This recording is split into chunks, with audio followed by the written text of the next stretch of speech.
नमस्कार, मी सारिका तांबे. लोकमान्य टिळक स्मृती शताब्दी वर्षाचे औचित्य साधून लोकमान्य पुण्यतिथी निमित्ताने शालेय मुलांसाठी संपूर्ण महाराष्ट्रातील ऑनलाईन वक्तृत्व स्पर्धांचे आयोजन करण्यात आले होते. विद्यार्थ्यांना इतिहासातील लोकमान्य टिळकांच्या कार्याची ओळख व्हावी, त्यापासून त्यांना प्रेरणा मिळावी, वक्तृत्व गुण वाढीस लागावेत, याच हेतूने या ऑनलाईन वक्तृत्व स्पर्धेचे नियोजन. खरं तर दरच वर्षी पुणे जिल्हा या वक्तृत्व स्पर्धेसाठी विद्यापीठात सहभागी होत असे, परंतु सध्या कोविडची परिस्थिती लक्षात घेता हे शक्य झाले नाही. त्यामुळे अशा परिस्थितीत टिळक महाराष्ट्र विद्यापीठाचे कुलपती डॉक्टर दीपक टिळक सर यांच्या संकल्पनेतून या ऑनलाईन वक्तृत्व स्पर्धेचे नियोजन झाले. या ठिकाणी मला सांगायला आनंद होत आहे की खूप मोठ्या प्रमाणावर प्रतिसाद मिळाला.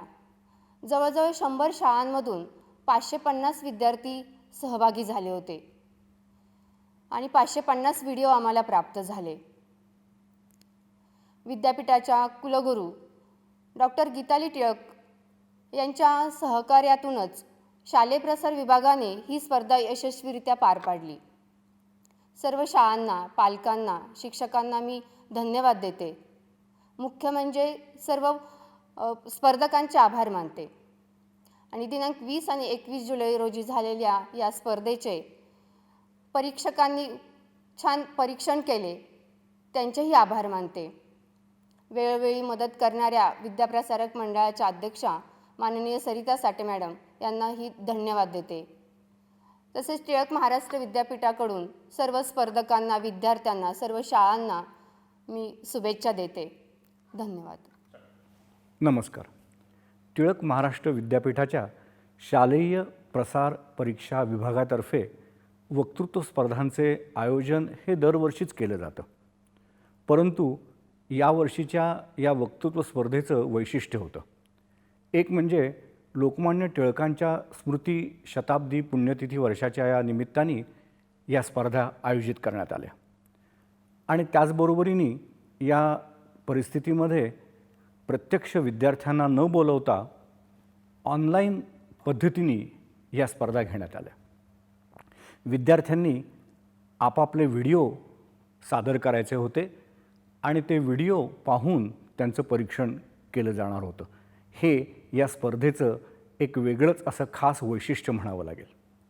या स्पर्धा मराठी, संस्कृत, हिंदी आणि इंग्रजी या भाषा विषयातून घेण्यात आल्या.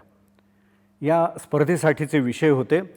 पहिल्या गटामध्ये इयत्ता 5वी ते 6वीसाठी लोकमान्य टिळकांनी सुरू केलेले उत्सव, लोकमान्य टिळकांचं विद्यार्थी जीवन, ज्याच्यासाठी 2 मिनिटाचा कालावधी होता.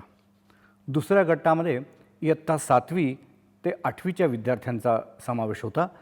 त्यांना विषय दिलेला होता लोकमान्य टिळकांचे स्वराज्यविषयक विचार आणि लोकमान्य टिळकांचे बहुआयामी असं व्यक्तिमत्व, आणि या स्पर्धेसाठी त्यांना 3 मिनिटं देण्यात आलेली होती. इयत्ता 9वी आणि 10वी या तिसऱ्या गटाकरता विषय होते लोकमान्य टिळक एक आधुनिक भारताचे जनक आणि लोकमान्य टिळक एक अलौकिक व्यक्तिमत्व. या स्पर्धेसाठी या विद्यार्थ्यांना 4 मिनिटाचा कालावधी देण्यात आलेला होता. विशेष गोष्ट या ठिकाणी नमूद केली पाहिजे आणि ती म्हणजे या स्पर्धेला प्रत्यक्षात विद्यार्थी येऊ शकत नसले तरीसुद्धा घरी राहून विद्यार्थ्यांनी आपापले व्हिडिओ पाठवलेले होते आणि जवळजवळ 550च्या वर विद्यार्थ्यांनी यात सहभाग घेतलेला होता. प्रत्यक्षात हे व्हिडिओ पाठवलेले होते. त्यानंतर हे या व्हिडिओचं परीक्षण करणं, त्याच्यावरून त्यांना गुणदान करणं हे अत्यंत आव्हानात्मक असं काम होतं, गमतीशीर होतं आणि हाही अनुभव अगदी पहिलाच असा अनुभव होता. या विद्यार्थ्यांना त्यांच्या वक्तृत्व अशा कौशल्याबाबत त्यांचे त्या विषयाचं ज्ञान, आकलन काय झालेलं आहे, ते सादरीकरण कसे करतायत, वेळेचं नियोजन कसं आहे, यासारखे निकष लावून प्रत्येकी 20 याप्रमाणे 100 गुणांची एकूण अशी ही स्पर्धा घेण्यात आली आणि पहिला, दुसरा तिसरा आणि उत्तेजनार्थ असे प्रत्येक भाषा विषयाच्या गटातून क्रमांक काढण्यात आले. एक परीक्षक म्हणून मला या ठिकाणी नक्कीच एक अभिप्राय नोंदवावासा वाटेल आणि तो म्हणजे काही काही विद्यार्थी अगदी तयारीनिशी आलेले होते. त्यांचा अभ्यास जाणवत होता, अगदी लक्षपूर्वक असा होता. परंतु काही विद्यार्थी मात्र लोकमान्य टिळकांच्या आयुष्याबद्दल केवळ काहीच गोष्टी, काहीच घटना माहिती असतात आणि त्याच परत परत सांगत राहतात. तिथं या विद्यार्थ्यांनी या स्पर्धेमागची जी अपेक्षा आहे ती लक्षात घेतली पाहिजे आणि ती म्हणजे लोकमान्य टिळकांसारख्या बहुआयामी व्यक्तिमत्वाचा अभ्यास करणं हे आत्ताच्या पिढीला अत्यंत आवश्यक आहे. त्यांच्या कर्तृत्वाची, कार्याची जाणीव यातून व्हावी हे या स्पर्धेचं प्रमुख उद्दिष्ट आहे. वक्तृत्व कौशल्य तर असलंच पाहिजे आणि त्या विद्यार्थ्यांच्याकडं भरपूर होतं. पण काही विद्यार्थी मात्र समोर दिलेलं वाचतानाच आढळले. काही जणांनी प्रॉम्प्टिंग बहुतेक पालक करत असावेत आणि ही मुलं बोलत असावीत असाही अनुभव काही मुलांच्या बाबतीत आला. काही मुलांनी आपण बोलतोय त्याच्या मागच्या बाजूला छान लोकमान्य टिळकांची प्रतिमा ठेवलेली होती, फोटो लावलेला होता. एका विद्यार्थिनींनी तर लोकमान्य टिळकांचा छोटासा पुतळा त्या ठिकाणी ठेवलेला होता आणि प्रेरणा घेऊन फार छान सुंदर असे हे काही विद्यार्थी बोलत होते. आणि वक्तृत्व कलेमध्ये सगळ्यात महत्त्व असतं ते म्हणजे सभाधीटपणा. समोर असणाऱ्या 100, 200, हजारो अशा लोकांच्या समोर बोलणं आणि तो धीटपणा. पण या ठिकाणी मात्र विद्यार्थ्यांच्या समोर कोणीच नव्हतं आणि मग असं वाटलं की हा मुलांचा एक कॅमेरासमोर बोलण्याचा धीटपणासुद्धा किती महत्त्वाचा आहे. आणि त्यामुळं या स्पर्धेमध्ये या विद्यार्थ्यांनी ज्या भावनेने भाग घेतला ती भावना मला अतिशय आवडली. काही विद्यार्थी तर लोकमान्य टिळकांच्या वेशभूषेमध्ये सुद्धा आलेले होते. काहींनी पगडी परिधान केलेली होती आणि बोलताना न लाजता न घाबरता हे सर्व विद्यार्थी बोलत होते. हा अनुभव मात्र अगदीच थक्क करणारा असा होता. या व्हिडिओचं परीक्षण करण्याचे काम मराठीसाठी लता पाडेकर, सुहास निरगुण, सावनी केळकर आणि आशा तेरवाडिया यांनी केलं. संस्कृतसाठी सायली आगाशे यांनी काम पाहिलं. हिंदी या विषयासाठी वृंदा पवार यांनी काम पाहिलं आणि इंग्रजी या विषयासाठी डॉक्टर उमेश प्रधान आणि सुषमा जोशी यांनी हे काम पाहिलं. एकंदरीत या वर्षीच्या स्पर्धा एक नवीनच अनुभव देऊन गेल्या आणि मग असं वाटलं की पुढच्या वर्षी सगळं छान होईल या अपेक्षेने वक्तृत्व स्पर्धा परत एकदा विद्यार्थ्यांनी, पालकांनी भरलेल्या मोठ्या सभागृहापुढं व्हाव्यात. पण त्याचबरोबरीने ही ऑनलाईन अशी वक्तृत्व स्पर्धासुद्धा तशीच चालू ठेवायला काही हरकत नाही. धन्यवाद.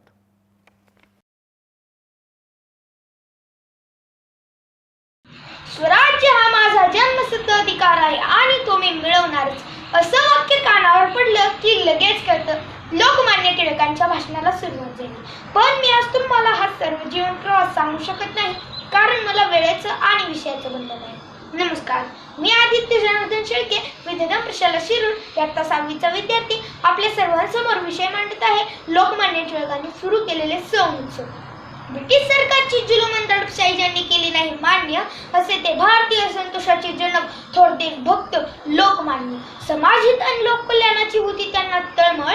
सुरू केली त्यांनी लोकजागृतीची व्यापक चळवळ. हीच व्यापक चळवळ स्वातंत्र्य मिळवण्यासाठी खूप महत्त्वाची होती. मित्रांनो, आपण गुलामी पारतंत्र्यात जगत होतो आणि त्यावेळी आपल्याला एकत्र येण्याची परवानगी नव्हती. पण लोकजागृती करणं खूप महत्त्वाचं होतं. म्हणूनच टिळकांनी 1893 साली गणेशोत्सव व 1896 साली शिवजयंती उत्सव सुरू केला. तेव्हा परवानगी मागायचे, गणेशोत्सव साजरे करायचे व त्यात भाषण करायचे ते राष्ट्रवादाचे. आणि याच उत्सवाचा टिळकांनी इंग्रजांना चकवण्यासाठी देखील चांगलाच उपयोग करून घेतला असे इतिहासाचे जाणकार सांगतात. टिळक 6 वर्ष मंडाले कारागृहात शिक्षा भोगत असतानाही लोकांनी हे सण उत्सव साजरे करण्यात खंड पडू दिला नाही. तेव्हा त्याला स्वातंत्र्य लढ्याची पार्श्वभूमी होती, पण तेव्हापासून आजपर्यंत आपण हे सण उत्सव आनंदाने साजरे करतो. मागच्या वर्षी म्हणजे 2020 साली लोकमान्य टिळकांना आपल्यातून जाऊन 100 वर्ष पूर्ण झाली. तरीही सण उत्सव रूपाने आपण आजही त्यांची आठवण काढतो. अशा या युगपुरुषास माझे कोटी कोटी प्रणाम. शेवटी असेच मिळेल, युग परिवर्तन करण्यासाठी बाळ जन्मला लोकमान्य, गिरणीतला मातीतला सुद्धा पेटून उठला सामान्य. वाटत असला कितीही आक्रमक गांधी विरोधी जहालवादी राजकारणी जनसहभाग असावा, ओळखले होते त्यांनी सर्वाधी, ओळखले होते त्यांनी सर्वाधी. म्हणूनच घराघरात पोचले उत्सवरूपी लोकमान्य, उत्सवरूपी लोकमान्य. नाव कृपा संदीप शेळके. माझ्या शाळेचे नाव अनिकान इंग्लिश मीडियम स्कूल बारामती. मी इयत्ता 5वी मध्ये शिकत आहे. आदरणीय गुरुजन वर्ग, मान्यवर तसेच माझे बालमित्र यांना त्रिवार वंदन. माझ्या भाषणाचा विषय आहे लोकमान्य टिळकांचे विद्यार्थी जीवन. लोकमान्य टिळकांचा जन्म 23 जुलै 1856 रोजी रत्नागिरी जिल्ह्यातील चिखली या गावी झाला. त्यांच्या वडिलांचे नाव गंगाधर तर आईचे नाव पार्वतीबाई होते. त्यांचे खरे नाव केशव होते, तरी त्यांना सर्वजण बाळ या टोपण नावाने ओळखत असत. त्यांचे वडील प्रसिद्ध शिक्षक आणि संस्कृत पंडित होते. टिळक लहानपणीपासून अत्यंत हुशार विद्यार्थी होते. त्यांना गणितामध्ये विशेष गती होती. गणिते फळ्यावर लिहून हात खराब करून घेण्यापेक्षा गणिते तोंडी सोडवावीत असे त्यांचे मत होते. टिळकांना लहानपणीपासूनच अन्यायाबद्दलची चीड होती. टिळक शाळेत असतानाची एक घटना प्रसिद्ध आहे. एकदा वर्गात शिक्षक नसताना काही मुलांनी शेंगा खाल्ल्या व टरफली वर्गातच टाकली. शिक्षक आल्यावरती रागवले व कचरा करणाऱ्यांची नावे विचारली, पण कोणी स्वतःहून पुढे आले नाही. मग त्यांनी सर्वांना टरफल उचलण्यास सांगितले, पण टिळकांनी नकार दिला. ते म्हणाले, मी शेंगा खाल्ल्या नाहीत, मी टरफल उचलणार नाही असे सडेतोड उत्तर दिले. टिळक लहानपणीपासूनच कुशाग्र बुद्धीचेही होते. 1872 मध्ये मॅट्रिक उत्तीर्ण झाल्यावर त्यांनी डेक्कन कॉलेजमध्ये प्रवेश घेतला. त्यांनी अभ्यासाबरोबरच कुस्ती करणे, नौका चालवणे, पोहणे, व्यायाम करणे हे आवडते खेळ होते. त्यांनी 1 वर्ष आपलं संपूर्ण लक्ष पूर्णपणे शारीरिक सामर्थ्य संपादन करण्यावरती केंद्रित केले. त्यांनी 1 वर्ष नियमित व्यायाम व योग्य आहार घेऊन आपले शरीर जोमदार बनवले. परंतु त्या काळात त्यांच्या अभ्यासाकडे दुर्लक्ष झाले व ते प्रथम वर्षाच्या परीक्षेत नापास झाले. पुढे जाऊन ते वर्गामध्ये गणितात उत्तीर्ण होऊन ते BA झाले. नंतर त्यांनी LLB केले. स्वराज्य हा माझा जन्मसिद्ध हक्क आहे आणि तो मी मिळवणारच असे इंग्रजांसमोर सिंहगर्जना करणारा सूर्य अखेर 1 ऑगस्ट 1920 रोजी मावळला. अशा या थोर नेत्याला माझा त्रिवार वंदन. खुशाल संघा सदा हवी ती कोत्या नायात, खुशाल संघा सदा हवी ती कोत्या नायात. तुमच्याहूनही महान शक्ती आहे विश्वात, तुमच्याहूनही महान शक्ती आहे विश्वात. माझे भांडण न्यायाचे मी तेथे मांडीन, माझे भांडण न्यायाचे मी तेथे मांडीन. स्वराज्य आहे जन्मसिद्ध आहे ते मी मिळवीन, स्वराज्य आहे जन्मसिद्ध आहे ते मी मिळवीन. नमस्कार मित्रांनो, मी कृष्णाकांतू राठोड. महिमा स्तोत्रात म्हटले आहे, हे परमेश्वरा, समुद्रपर शाईने कल्पवृक्षाच्या फांदीचे लेखणी घेऊन पृथ्वीच्या पृष्ठभागरूपी कागदावर स्वतः सरस्वतीने जरी तुमच्या गुणांचे वर्णन सतत लिहिले तरी गुणवर्णन संपता संपणार नाही. असे महान व्यक्तिमत्व लोकमान्य बाळ गंगाधर टिळक यांच्या विद्यार्थी जीवनाबद्दल बोलण्याचा मी प्रयत्न करीत आहे. मित्रांनो, टिळक लहानपणापासूनच अतिशय हुशार, बुद्धिमान व मेहनती होते. त्यांचा नेहमीच परीक्षेत प्रथम क्रमांक असायचा. पण एक सांगू मित्रांनो, टिळक अभ्यास करीत तो परीक्षेत पहिला क्रमांक मिळवून पारितोषिक मिळावी यासाठी नाही, तर जो विषय शिकायचा आहे तो समग्र समजावा या उद्देशाने. व्यायाम, पोहणे, गप्पा यातही मनमुराद वेळ घालवणारे टिळक एकदा अभ्यासाला बसले की त्यांची समाधीच लागत. कधी कधी तर ते पहाटे 3 वाजेपर्यंत वाचन करीत. टिळकांनी गणित, इतिहास, संस्कृत, खगोलशास्त्र हे विषय तर आत्मसात केलेच, परंतु इतक्याने टिळकांच्या अभ्यासाची भूक भागेना. पुस्तकी ज्ञान प्रायोगिक कसोटीवर पारखून घेण्यासाठी ते रात्री जागून दुर्बिणीतून आकाश निरीक्षित, वेगवेगळे प्रयोग करीत.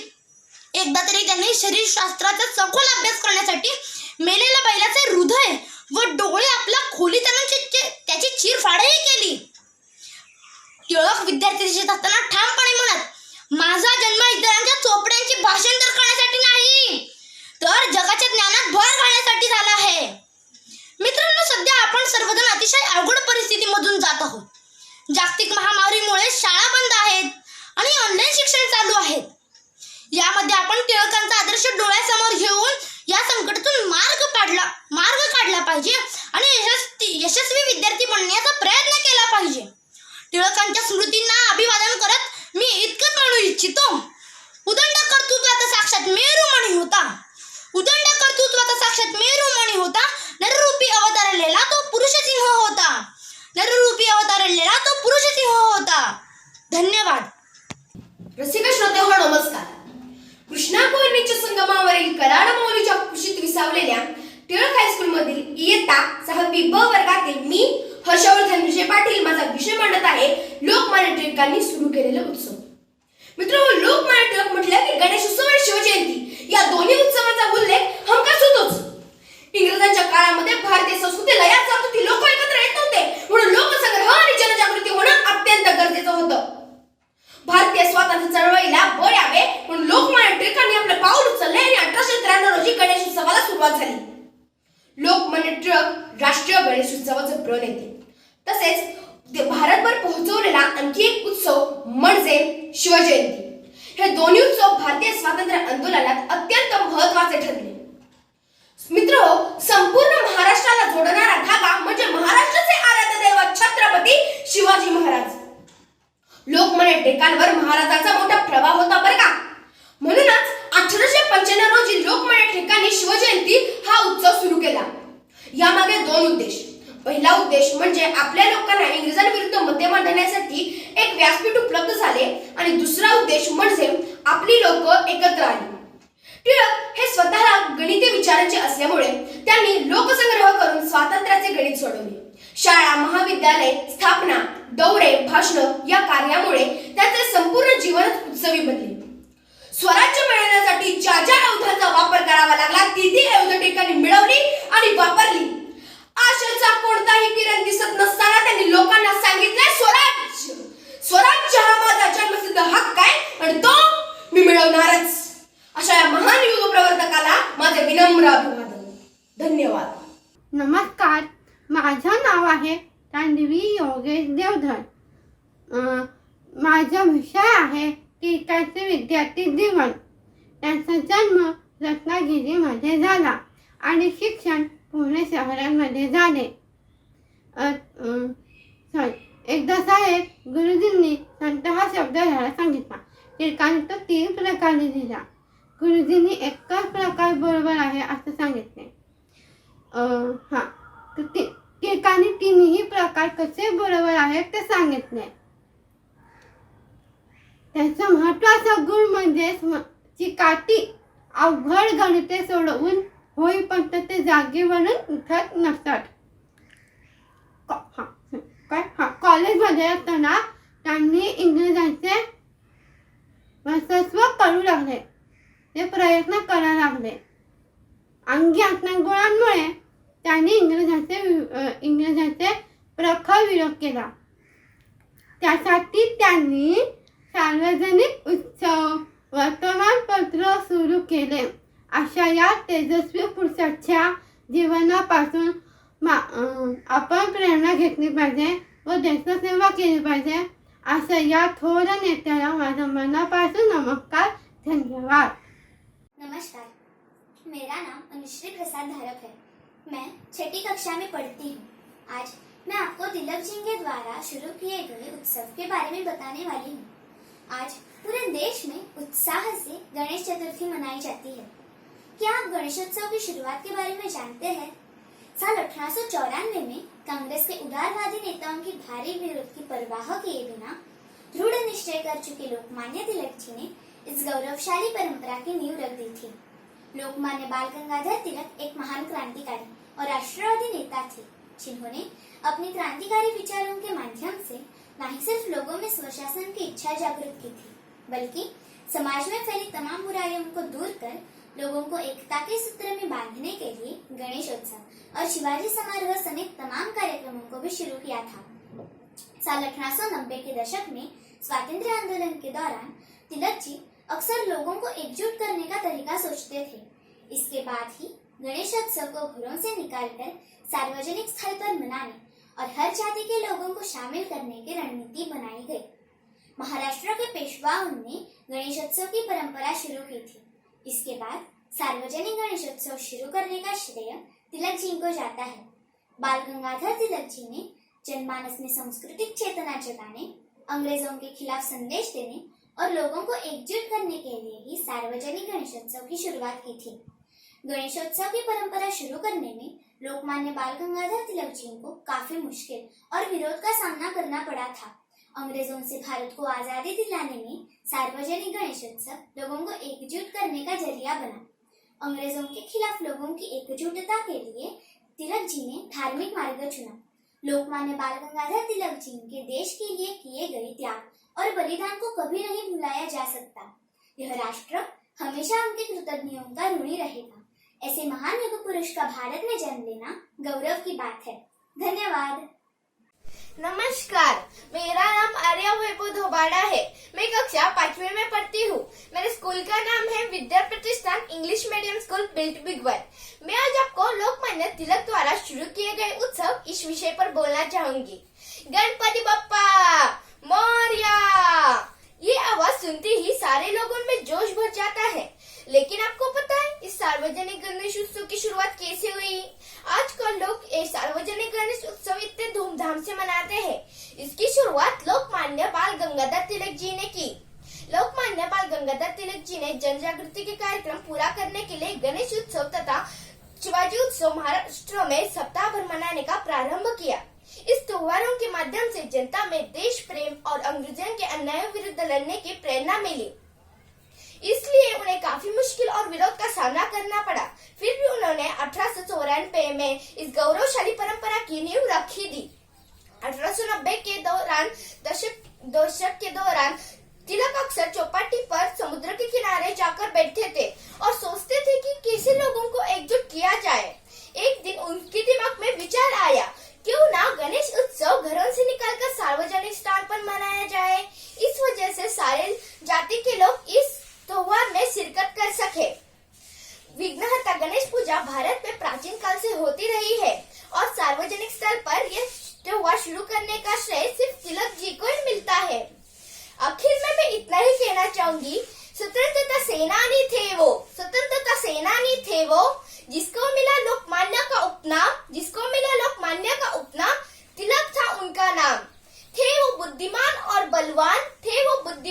बलवान, कहा जाता था उनको भारतीय क्रांति के पिता। किए शुरू दो त्योहार, तिलक था उनका नाम। करना चाहूंगी उन्हें प्रणाम। धन्यवाद। नमो नमः। स्वराज्य मम जन्मसिद्ध अधिकारः तं च अहं लभे एव। एतावत् प्रकारेण सिंहगर्जनां कृतवन्तः लोकमान्य तिलक महोदयेन। अद्य लोकमान्य तिलकानां नैकविध आयामं व्यक्तिमत्वं विषये अहं सानिया संजय भण्डारे मम विचारान् प्रकटीकरोमि। बाल्यात् प्रभृति सः अतीव मेधावी आसीत्। स्वत्यप्रियः, अनुशासनप्रियः, मित्रवत्सलः, अभ्यासुः, उत्तम जलतरणपटुः, एतावत् प्रकारेण नैकविध आयामे सः निपुणः आसीत्। तेषु गुणेषु कांश्चित् गुणान् अत्र कथयामि। लोकमान्य तिलकस्य जनकः तु स्वयं संस्कृत तथा गणितविषये पारङ्गतः आसीत्। एकदा गंगाधरपन्तः संस्कृत कवि बाणभट्टस्य कादम्बरी इति सुप्रसिद्धः कथाकाव्यं पठति स्म। तद्दृष्ट्वा तिलकः अपि तत् काव्यं पठितुम् उत्सुकः जातः। तिलकेन जनकाय तत् पुस्तकं याचितं। तदा जनकः चिन्तितवान्, अस्य बालकस्य कृते कथमेतत् शक्यं भवेत्। अनन्तरम् उक्तवान् च, यदि पुस्तकं पठितुम् इच्छसि तर्हि एकः समयः वर्तते। अहं प्रतिदिनं तुभ्यम् एकं गणितं यच्छामि। यदि समीचीनम् उत्तरं कथयसि तर्हि एव अहं पुस्तकं पठनार्थं यच्छामि। तदा तिलकमहोदयेन प्रयत्नः कृतः, अन्ते सफलीभूतः। तदा उभौ पितरौ चकितौ जातौ। अयि मित्राणि, पश्यन्तु कियती ज्ञानतृष्णा तिलकमहोदयस्य। एकदा तिलकमहोदयस्य गृहे नारायणपूजा आसीत्। तदा तिलकमहोदयः केवलं 5 वयसि आसीत्। पिता गंगाधरपन्तः तिलकमहोदयम् उक्तवान्, बाळ, आपणं गत्वा एतस्मिन् कर्गजे निर्दिष्टानि पूजासाहित्यानि शीघ्रम् आनयतु। एकवारं तत् सूचीं निमिषमात्रं दृष्ट्वा तिलकमहोदयः आपणं गत्वा चतुष्षष्टिः पूजासाहित्यानि आनीतवान्। पश्यतु, पञ्चवर्षीयबालकस्य स्मरणशक्तिः अभूतपूर्वा एव। तिलकमहोदयः तु असीमराष्ट्रभक्तः आसीत्। भारतदेशस्य स्वातन्त्र्यसङ्ग्रामे तस्य योगदानम् अपूर्वम् आसीत्। राष्ट्ररक्षणार्थम् ऐक्यम् एव बलम् इति तस्य दृढमतम्। लोकमान्यतिलकमहोदयस्य व्यक्तिमत्वं तु नैकविध आयामेन परिपूर्णम् आसीत्। तस्य अभूतपूर्वं कार्यं विनम्रतया नत्वा अन्ते एवम् एव वदामि, मनसा सततं स्मरणीयं, वचसा सततं वदनीयं, लोकमान्यमहोदयं स्मरणीयं, राष्ट्ररक्षणं करणीयं, राष्ट्ररक्षणं करणीयं। धन्यवादः। Hello everyone, my name is Arnav Lakshmikant Babare. I am studying in 5th Anikant English Medium School, Baramati. My subject is the student life of Lokmanya Tilak. Once there was a couple, Gangadhar and Parvati Bai. They were living in village Chikli of Ratnagiri district. They had a son called Keshav. It is said that Keshav can calculate complex equations and sprawling mathematical problems without using pen and paper. Once maths class was going on. Teacher asked a rather difficult question to the class. All the students were working on it, while Keshav gave the answer in an instant. Teacher went to him and looked in his notebook and was surprised. He had not even written down the problems. Where have you worked out the problems? He asked. In mind, sir. Keshav replied. But you should work it in your book. But why, sir? When I can do it orally? For Keshav, such maths problems were as easy as just walking in the park. There is one more well-known story of the time when he was in school. Few of his classmates littered the floor with groundnut peels. Teacher entered the class. He got angry. He asked, who had thrown these groundnut peels? No one replied. Teacher started punishing everyone and also ordered to clean up the mess. Keshav refused. Keshav neither accepted the punishment nor cleaned the classroom. मी शेंगा खाल्ल्याच नाहीत, मी टरफलं उचलणार नाहीत. He declared. No one could predict Keshav's this early roaring would make him Lokmanya Bal Gangadhar Tilak. Who would roar? स्वराज्य हा माझा जन्मसिद्ध हक्क आहे आणि तो मी मिळवणारच.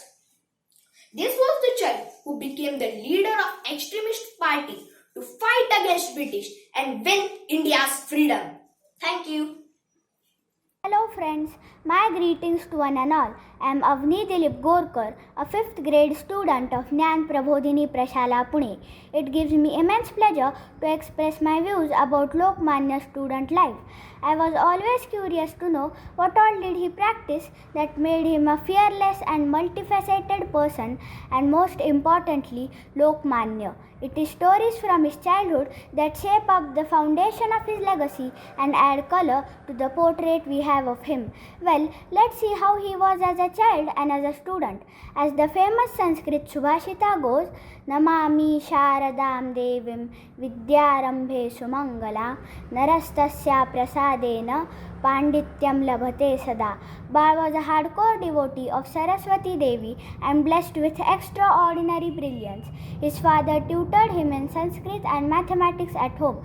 He was quick to solve complex mathematical problems mentally and by heart the difficult Sanskrit verses. That's why he could write the Gita Rahasya during his imprisonment in Mandale. After 10, he continued his education in Pune, which opened many doors for him, shaping his personality. As a child, he was truthful, straightforward, rebellious, and stood up for what he believed in. There is a well-known anecdote from his childhood when Tilak vehemently refused to clean up the floor as he didn't litter it. His intelligence, stubbornness, penchant for argument isolated him from the herd. He attempted hard problems first, as gaining knowledge was more important to him than scoring full marks. He was a true seeker of knowledge. He also paid attention to his physical health and healthy diet. He practiced yoga, Surya Namaskar, and enjoyed swimming for long hours. These practices would help him withstand the rigorous imprisonments. After graduation, he studied law, thinking it would help him to break free our motherland from the shackles of the British rulers and realize Swaraj. True nationalist he was. He served our motherland till his last breath. So friends, there are many learnings we can take from Tilak's childhood and practice those to shape up our personalities. During these difficult times, let's aim to maintain studies and physical health to keep us fit mentally and physically both. On this note, I conclude my speech. Jai Hind. Thank you. Good morning, all. My name is Gargi Mandan Nishampurkar, Group 1. Today I am going to tell you about one incident of Lokmanya Tilak. Lokmanya Tilak was a great freedom fighter. He gave the slogan, Swaraj is my birthright and I shall have it. Lokmanya Bal Gangadhar Tilak was born on 23rd July 1856 in Ratnagiri.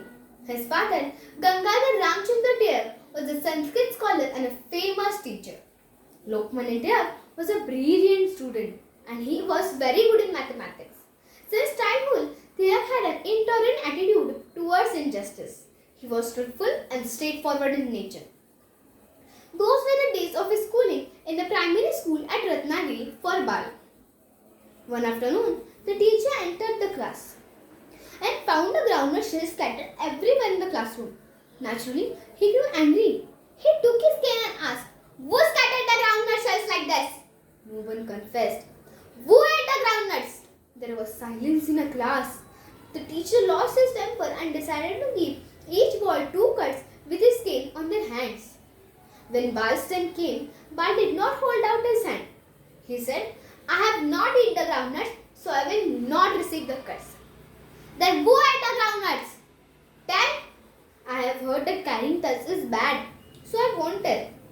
Bal's truthfulness and straightforwardness made the teacher himself uncomfortable.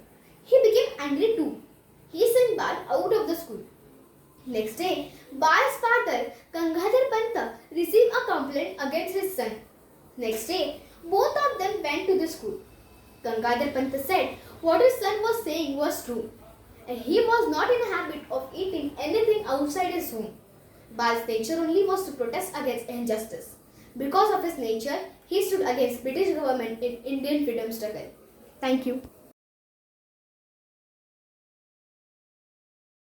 नमस्कार, मी सोहम समीर शिराळकर, इयत्ता 8वी. आज मी बोलणार आहे टिळक एक बहुआयामी व्यक्तिमत्व, भारतीय स्वातंत्र्य संग्रामाचे अर्धवयू, झुंजार वृत्तीचे संपादक, प्राच्य विद्या पंडित, गणिततज्ञ, धुरंधर राजनीतितज्ञ आणि भगवद्गीतेचे आधुनिक काळातील भाष्यकार अशा अष्टपैलू व्यक्तिमत्वाचा मिलाफ म्हणजे लोकमान्य बाळ गंगाधर टिळक. खरं तर लोकमान्य टिळकांना आपल्यातून जाऊन शतक ओलांडले असेल, पण त्यांच्या कीर्तीचा सुगंध अजूनही सर्वत्र दरवळत आहे. करारी गंभीर चेहरा, पाणीदार डोळे, मोठा आवाज ही त्यांची विशेषता. एकदा एकाला शब्द दिला म्हणजे प्राण जाये पर वचन न जाये हा त्यांचा स्वभाव विशेष. माणसांची विशेष पारख व त्यांना न विसरणे ही खासियत. ठकासी असावे ठक, वाचाळासी असावे वाचाळ हा समर्थी रामदासी पाया. शत्रूंनी आपले शस्त्रे बदलली म्हणजे आपणही आपले शस्त्रे बदलली पाहिजेत हे त्यांचे धोरण असेल. लोकमान्य टिळकांचा सार्वजनिक जीवनातील व्याप प्रचंड होता. राजकीय संघटना वाढवायची असेल तर लोकसंग्रह करणं गरजेचं आहे आणि असा लोकसंग्रह टिळकांनी आयुष्यभर केला. प्रत्येक माणसाशी हे बोलणारच आणि तेही त्याचा वकूब ओळखून त्याला समजणाऱ्या भाषेत.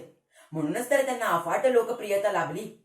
लोकमान्य टिळक जहाल विचारसरणीचे असले तरी नेमस्त नेत्यांचा त्यांनी कधीही द्वेष केला नाही. पण त्यांच्या प्रवाहाच्या आड जे येतील त्यांच्या बाबतीत मात्र ते कर्तव्य कठोर होते. लोकमान्य टिळकांच्या भाषणाला हजारो लोकांची गर्दी असे. त्यांच्या भाषणातील तेज, खरेपणा, मुद्देसूदपणा, विचारांचा पक्केपणा, शब्दांचा साधेपणा आणि देशभक्ती असल्याने त्यांचे भाषण व विचारांचा थेट परिणाम लोकांच्या हृदयावर होई. लोकमान्य टिळकांनी कॉलेजचे 1 वर्ष चुकवून जी काही शरीर संपदा मिळवली ती रोजच्या धकाधकीच्या ताणतणावाच्या जीवनातही कायम ठेवली. लोकमान्य टिळकांनी जे संशोधनपर लेखन केले आहे त्याची मौलिकता तर जगातील विद्वानांनीही मान्य केली आहे. ओरायन आणि Arctic home in the Vedas हे त्यांचे संशोधनपर ग्रंथ वेदकालीन संस्कृतीचे दर्शन घडवल्या वाचून राहत नाही. लोकमान्य टिळकांनी ओरायनचा सारांश निबंध प्राच्य विद्या परिषदेकडे पाठवला आणि ही प्राच्य विद्या परिषद म्हणजे आंतरराष्ट्रीय कीर्तीच्या विद्वानांची सभाच. एक विशिष्ट दर्जाचा परिच्छेद नसेल तर तो परिषदेमध्ये स्वीकारलाही जात नाही. पण टिळकांनी लिहिलेल्या निबंधातील भाषा विचार परिषदेतील लोकांना सीमित करणारे होते आणि त्या वर्षी प्राच्य विद्या परिषदेने जे काही शोध निबंध छापून प्रसिद्ध केले त्यामध्ये टिळकांचाही निबंध होता. लोकमान्य टिळकांच्या विचारांना तत्वज्ञानाची धार होती. त्यांची अभ्यासू वृत्ती ही अद्वितीय होती. लोकमान्य टिळक जर स्वातंत्र्य चळवळीत उतरले नसते तर ते थोर इतिहास संशोधक बनले असते. असं या बहुआयामी व्यक्तिमत्वाबद्दल 3 मिनिटात बोलणे केवळ अशक्य. म्हणून मी माझे भाषण इथेच थांबवतो. धन्यवाद. राजा आणि विद्वान या दोघांची तुलना खरोखरच होऊ शकत नाही, कारण राजाला फक्त त्याच्या राज्यामध्ये सन्मान मिळतो आणि विद्वान माणसं सर्व स्थळी व सर्व ठिकाणी पूजनीय असतात. अष्टपैलू व अष्टावधानी हे 2 शब्द ज्यांच्या व्यक्तिमत्वाचे वर्णन करत असताना अपुरे पडतात. अशा व्यक्तींचे व्यक्तित्व, कर्तृत्व आणि दातृत्व अशा बहुआयामी स्वरूपात आहे. अर्थातच विषय मांडतो लोकमान्य टिळक यांचे बहुआयामी व्यक्तिमत्व. नमस्कार सन्माननीय विचारपीठ आणि विचारपीठाच्या समोरील तुम्ही सर सन्माननीय. मी वेदांत ज्ञानेश्वर गावंडे विषय मांडतो लोकमान्य टिळक यांचे बहुआयामी व्यक्तिमत्व. पारतंत्र्याच्या काळात आपल्या समोर कोणतीही आशा अपेक्षा नसताना स्वतःच्या अंतर्गुणातून प्रेरणा घेऊन तत्वज्ञानाला संपूर्ण कार्याचा आधार मानून लोकजागृती, लोकसंग्रह, लोकसंघटन या त्रिसूत्रीतून ते लोकमान्य ठरले. 1880 ते 1920 हा तब्बल 40 वर्षाचा काळ त्यांनी सार्वजनिक जीवनामध्ये व्यतीत केला. याच बहुविध कामामधून त्यांचं व्यक्तिमत्व बहुआयामी असल्याचं साक्ष आपल्याला मिळते. राजकारण, समाजकारण, पत्रकारिता, न्यायालयीन खटले या सर्व धावपडीत वाचन आणि लिखाण याचा व्यासंग जोपासत असताना शास्त्रीय संगीत व नाट्यकलाची आवड देखील जोपासली आहे. संगीताची आवड जोपासणाऱ्या कलाकारांना त्यांनी प्रोत्साहन तसेच नारायण राजहंस या बालकात बालगंधर्व ही पदवी बहाल केली आहे. त्यावरून टिळक मला संगीतप्रेमी वाटायला लागतात. स्वातंत्र्य चळवळीमध्ये व राजकारणात एक महत्त्वाची भूमिका बजावत असताना ते सामाजिक कार्यकर्ता म्हणून पुढे यायला लागतात. तर साहित्यातील खगोलीय उल्लेखाच्या आधारे वेदांचा काल व आर्यांचे मूळ आणि द ओरायन आणि the orchid home in Vedas या ग्रंथावर संशोधन करणारे टिळक मला एक जागतिक कीर्तीचे संशोधक वाटतात. आपले गीता रहस्य या ग्रंथामधून जो कर्मयोगाचा पुरस्कार टिळकांनी केला होता तोच कर्मयोग प्रत्यक्ष आपल्या जीवनामध्ये आचरण दाखविला आणि प्लेगच्या साथीच्या नावाखाली इंग्रज नागरिकांचा प्रचंड छळ करत होते. त्यावेळेला वर्तमानपत्राचा आधार घेऊन ब्रिटिश सरकारच्या विरोधात टिळकांनी अग्रलेख लिहिला. अन्यावर आसूळ होणारे टिळक मला एक निर्भीड पत्रकार वाटायला लागतात. आपलं आयुष्य सुखात घालवण्यापेक्षा आपल्या आयुष्याचं साफल्य कसं होईल हाच विचार डोळ्यासमोर ठेवून टिळकांनी कर्मयोगाच्या बैठकीमध्ये राष्ट्र रचना केली आणि राष्ट्राचं रूप निर्दोष ठेवण्याचा प्रयत्न केला. आयुष्यभर सार्वजनिक जीवनात वावरत असूनही मूलभूत अध्यात्म आणि चिंतनापासून ते कधीच दूर गेले नाहीत. या उलट त्या काळात त्यांनी अनेक तरुणांना निस्पृह देशभक्तीसाठी प्रवृत्त केलं. टिळकांचा गौरव करत असताना डॉक्टर राधाकृष्णन म्हणतात, he was a nature, a scholar and only by A necessity a politician. एक हुशार विद्यार्थी, ते एक लोकमान्य नेता, ते एक प्रिय शिक्षक. हा त्यांचा आयुष्यभराचा प्रवास जगातील विचारवंतांना सुद्धा थक्क करण्यासारखा आहे. संस्था चालक, झुंजार पत्रकार, व्यासंगी संशोधक, अर्थशास्त्रज्ञ, अभ्यासपूर्ण लेखाण, धुरंधर राजकारणीय, राष्ट्रहित जोपासणारे, वेदांपासून विज्ञानापर्यंत सर्व विषयावर भाष्य करण्याचे दान असणारे विश्लेषक, संगीत कलेची आवड असणारा रसिक, यावरून अग्नित रूपांतर साकारणारे टिळक मला चहूबाजूने ज्ञानरूपी वटवृक्षाप्रमाणे वाटायला लागतात. तर टिळकांचे विचार हे स्वप्नदर्शक नसून तात्विक अधिष्ठान, आधुनिकता व वास्तवतेची कास आहे आणि त्यांच्या विचाराच्या उंचीवर आपल्याला पोहोचता येणार नाही. परंतु मान उंच ठेवून त्यांच्याकडे पाहत असताना त्यांच्या आयुष्यातील 2 गुण आमच्या जीवनामध्ये आचरले जावे आणि आमच्या जीवनामध्ये सुगंध निर्माण व्हावा एवढी साशा अपेक्षा व्यक्त करतो. विचारपीठाची रजा घेतो. मनपूर्वक धन्यवाद. नमस्कार, माझे नाव जुई हर्ष लाकाशे, गट 2. लोकमान्य बाळ गंगाधर टिळक म्हटले की आपल्याला आठवतो तो स्वातंत्र्य लढा. स्वराज्य हा माझा जन्मसिद्ध हक्क आहे आणि तो मी मिळवणारच ही घोषणा. मंडालेचा कारावास, गीता रहस्य, न्यू इंग्लिश स्कूलची स्थापना, सार्वजनिक गणेशोत्सव, केसरी, मराठा वृत्तपत्र आणि असे बरेच काही ज्यावर आजपर्यंत भाष्य केले गेले आहे. येत्या 1 ऑगस्ट 2021 रोजी बाळ गंगाधर टिळकांच्या मृत्यूला 101 वर्ष पूर्ण होणार आहे. त्यानिमित्ताने त्यांचे काही अपरिचित पैलू आपण बघूया. टिळकांचा तत्वज्ञान, खगोलशास्त्र, न्यायशास्त्र, अर्थशास्त्र, वैदिक शास्त्र, आयुर्वेद, प्राच्यविद्या या सर्व क्षेत्रात हातखंडा होता. खगोलशास्त्रात सखोल अभ्यास करून त्यांनी जे पंचांग निर्माण केले ते म्हणजे टिळक पंचांग. वैविध्यपूर्ण क्षेत्रात काम करूनही त्यांची कुटुंबाशी वेळ तेवढीच घट्ट होती. त्यांचे मित्र आगरकर यांच्याबरोबर त्यांचे सामाजिक सुधारणेवरून काही मतभेद निर्माण झाले, पण त्यांच्यात मनभेद कधीच नव्हता. आगरकरांच्या मृत्यूनंतर देखील त्यांच्या सर्व कुटुंबाची व्यवस्था त्यांनी स्वतः बघितली. टिळकांकडे उत्तम समय नियोजन होते. त्यांची वृत्ती अष्टावधानी होती. याचे उदाहरण म्हणजे त्यांचा दिनक्रम. टिळकांची एक सकाळ ज्याचे वर्णन आपल्याला विविध संदर्भांमध्ये दिसते. जी सुरू होते तेव्हा कालिदास व भवभूतीबद्दलची चर्चा ते करतात, म्हणजे संस्कृत नाटक हा विषय. त्यानंतर लगेचच मुंबईची प्रांतिक परिषद ज्याच्या अहवालाची प्रूफ तपासणी ते करतात. तेवढ्यात एक गृहस्थ येतात आणि म्हणतात की माझे कुटुंबीय अटकेत आहेत, त्यांच्या सुटकेचा अर्जाचा मजकूर तयार करून द्या. ते लगेचच तयार करून देतात. तेवढ्यात एक पंडित येतात व त्यांच्याशी वैदिक ऋचा व ज्योतिषशास्त्राबद्दल संवाद साधतात. तेवढ्यात कोणीतरी येतं आणि विचारतं की पाली भाषा आणि त्यातले संदर्भ. तर गीता रहस्यासाठी पाली भाषेतील वचनांचे संदर्भ याचा अभ्यास टिळक करतात. एकीकडे अग्रलेखाचे संपादकीय लिखाण सुद्धा ते सांगतात. छापखान्यातले लोक, कार्यालयातले लोक सारखे येत जात असतात. एखादी गोष्ट विचारत असतात. टिळक त्यांना ती गोष्ट सांगत असतात आणि परत आपल्या कामात मग्न होत असतात. सामाजिक संस्थांचे लोक निमंत्रण घेऊन येत असतात. सल्ला मागण्यासाठी लोक येत असतात. भांडणं सोडवण्यासाठी लोक येत असतात. आणि हे सगळं करत असताना एका बाजूला ज्ञानाचा विचार, एका बाजूला राष्ट्राचा विचार, तर एका बाजूला स्थानिक मुद्द्यांचा विचार. हे सारं त्या एका दिवसामध्ये चालू असते आणि असेच सारे दिवस असतात. आणि हो, हे सगळं करत असताना असतो तो फक्त निष्काम कर्म हेतू. असे हे बहुआयामी व्यक्तिमत्व लाभलेले बाळ गंगाधर टिळक जरी आज आपल्यामध्ये नसले तरी त्यांचे विचारांचे तेज आपल्याला जगण्याची, संघर्ष करण्याची उर्मी देतं. टिळकांना जरी आपल्या डोळ्यांनी स्वातंत्र्य पाहता आले नाही तरी त्यांनी स्वातंत्र्याची पायाभरणी केली होती आणि त्यातूनच हा भारत देश घडला आहे. धन्यवाद.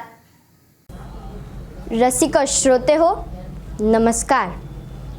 धर्मरक्षणार्थ परमेश्वर खरोखरच अवतरतो की नाही माहीत नाही, पण जेव्हा जेव्हा समाजात अराजक माजतं, अन्यायाचं पारडं जड होतं, तेव्हा तेव्हा महापुरुषांनी समाजाला तारलं आहे, मार्गदर्शन केलं आहे, एक नवी दिशा दिली आहे.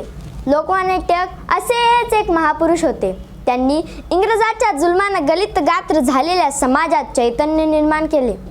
अन्यायाचा प्रतिकार करण्याची समाजाला ताकद दिली. म्हणूनच त्या काळी स्वराज्य आणि स्वातंत्र्यासाठी फासावरही जाणारी तरुण पिढी इंग्रजांविरुद्ध उभी राहिली. स्वातंत्र्याच्या कुशीत वाढलेल्या आम्हा मुलांना 1884-85चा कालखंड कल्पनेनेच डोळ्यासमोर आणला पाहिजे. एका बाजूला पारतंत्र्याची शृंखला समाजाची पिळवणूक करत होती, तर दुसऱ्या बाजूला अंधश्रद्धा, रूढी, परंपरा प्रगतीला आणि सुखी जीवनाला खीळ घालत होत्या. त्यामुळे नेतृत्वाची धुरा वाहणाऱ्यांचे समाज कल्याण हे एकच ध्येय असून मार्ग दोन होते. एक समाजवाद, दुसरा स्वराज्यवाद. टिळक हे निखालस स्वराज्यवादी होते. एखाद्या घराचे उदाहरण देऊन टिळक आपले मत पटवून देत. समजा घरात सुधारणा करणे आवश्यक आहे, पण ज्या घरात सुधारणा करायच्या ते घर माझं असलं पाहिजे. म्हणूनच इंग्रजांना येथून हकलून द्या, म्हणजे आपल्या समाजाच्या प्रगतीसाठी पावले टाकता येतील. त्यांच्या स्वराज्यवादी विचारसरणीतून त्यांनी चालवलेल्या केसरी आणि मराठातून जनजागरणाचे लेख येत असत. प्लेग बंदोबस्ताच्या वेळी होत असलेल्या अत्याचाराला पाहून सरकारचे डोके ठिकाणावर आहे काय, असा अग्रलेख त्यांनी लिहिला. सामान्य माणूस जागृत व्हावा हीच त्यांची तळमळ. इंग्रज टीकाकार चिरोल साहेब टिळकांना हिंदी असंतोषाचे जनक म्हणत. यातूनच हे सिद्ध होते. टिळक जनतेला जागे करून इंग्रजांविरुद्ध असंतोष निर्माण करत होते. इंग्रजी सत्ता खिळखिळी करत होती आणि स्वराज्य निर्माण करू पाहत होते. ते स्वराज्यवादी होते. हो, ते स्वराज्यवादीच होते. म्हणूनच त्यांची भाषणे, त्यांचे लेख हे नेहमीच परखड भाषेत असत. त्यामुळे इंग्रजी सत्ताधीशांच्या नाकाला मिरच्या झोंबल्या. त्यांनी टिळकांना देशद्रोही ठरवून तुरुंगात टाकण्याचा प्रयत्न केला. त्यामुळे त्यांच्या कार्याला खीळ न बसता तेथेही ते लिखाण करून अशी माहिती देत ज्याने ही भूमी आपलीच आहे, इंग्रजांचा यावर काही अधिकार नाही, ही भावना जनतेच्या मनात जागृत होत असे. 1914ला टिळकांची मंडालेहून सुटका झाली. महायुद्धाचे वारे वाहू लागले होते. तेव्हा इंग्रजांना बिनशर्त मदत करण्यास टिळकांनी स्पष्ट नकार दिला आणि साम्राज्याच्या गरजा येतील आमच्या काजा या लेखातून आपले म्हणणे स्पष्ट केले आणि स्वराज्याच्या मागणीसाठी होम रूल लीग संस्था स्थापन केली. स्वराज्याच्या प्रचारासाठी देशभर दौरे केले. सरकारने टिळकांवर राज्यद्रोहाचा तिसरा खटला भरला. 1914ला टिळक दोषमुक्त ठरले आणि त्यांच्या प्रचार कार्याला उधाणच आले. चतुश्रुत्रीच्या तत्वात स्वराज्य हे अग्रगण्य होते. 1916च्या लखनौ करारानंतर टिळकांचे झंझावती दौरे सुरू झाले.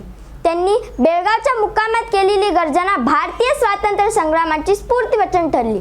ब्रिटिशांविरुद्ध रान उठवणारे टिळक हे विद्वान, धैर्यधर, चारित्र्यवान आणि जनहिताची कळकळ असणारे होते.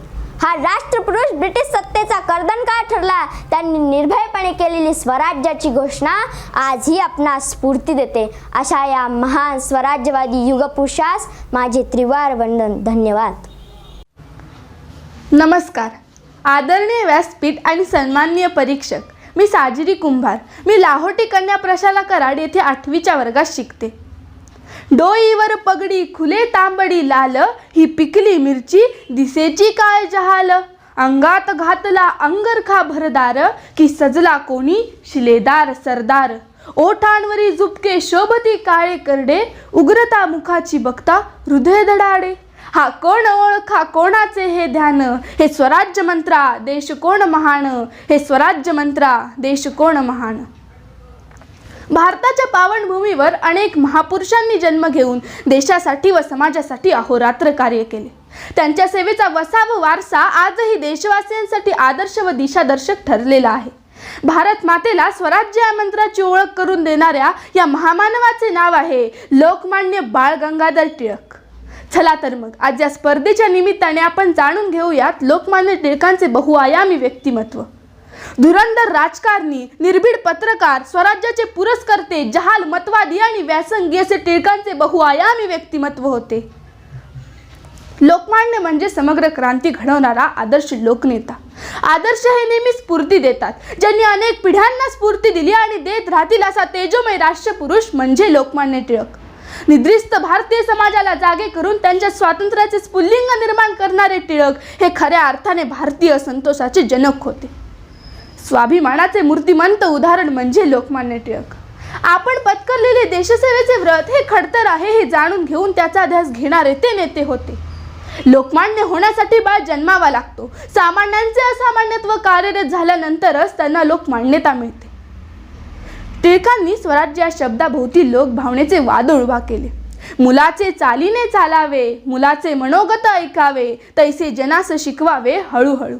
समर्थांच्या शिकवणीने लोकमान्यांनी भारतीय समाजाला राष्ट्रवाद शिकवला. भारतीयांच्या मनात स्वातंत्र्याचा हुंकार फुंकून त्यांना देशसेवेचे व्रत देणारे टिळक हे खऱ्या अर्थाने एक युगपुरुष होते. आपल्या वाट्याला आलेली आजची मोठी माणसे तत्वांना तिलांजली देऊन मोठेपण जपत आहेत. यात अनुकरणीय असे काही नाही. दुय्यम दर्जाची माणसे गैरमार्गाने मोठी होत आहेत. आज उघड्या डोळ्यापुढे अंधार दाटला आहे, पण तो डोळे मिटून दूर होणार नाही. अशा वेळी मार्ग उरतो तो एकच. लोकमान्य टिळकांसारख्या महापुरुषांची चरित्रे वाचावीत, जाणावीत आणि त्यांच्या साक्षीने जगावे. जे जे उत्तम उदात्त आहे, उन्नत आहे त्यांचे गाणे गावे आणि जन्मभर दैवी गुणसंपदा जपत राहावे.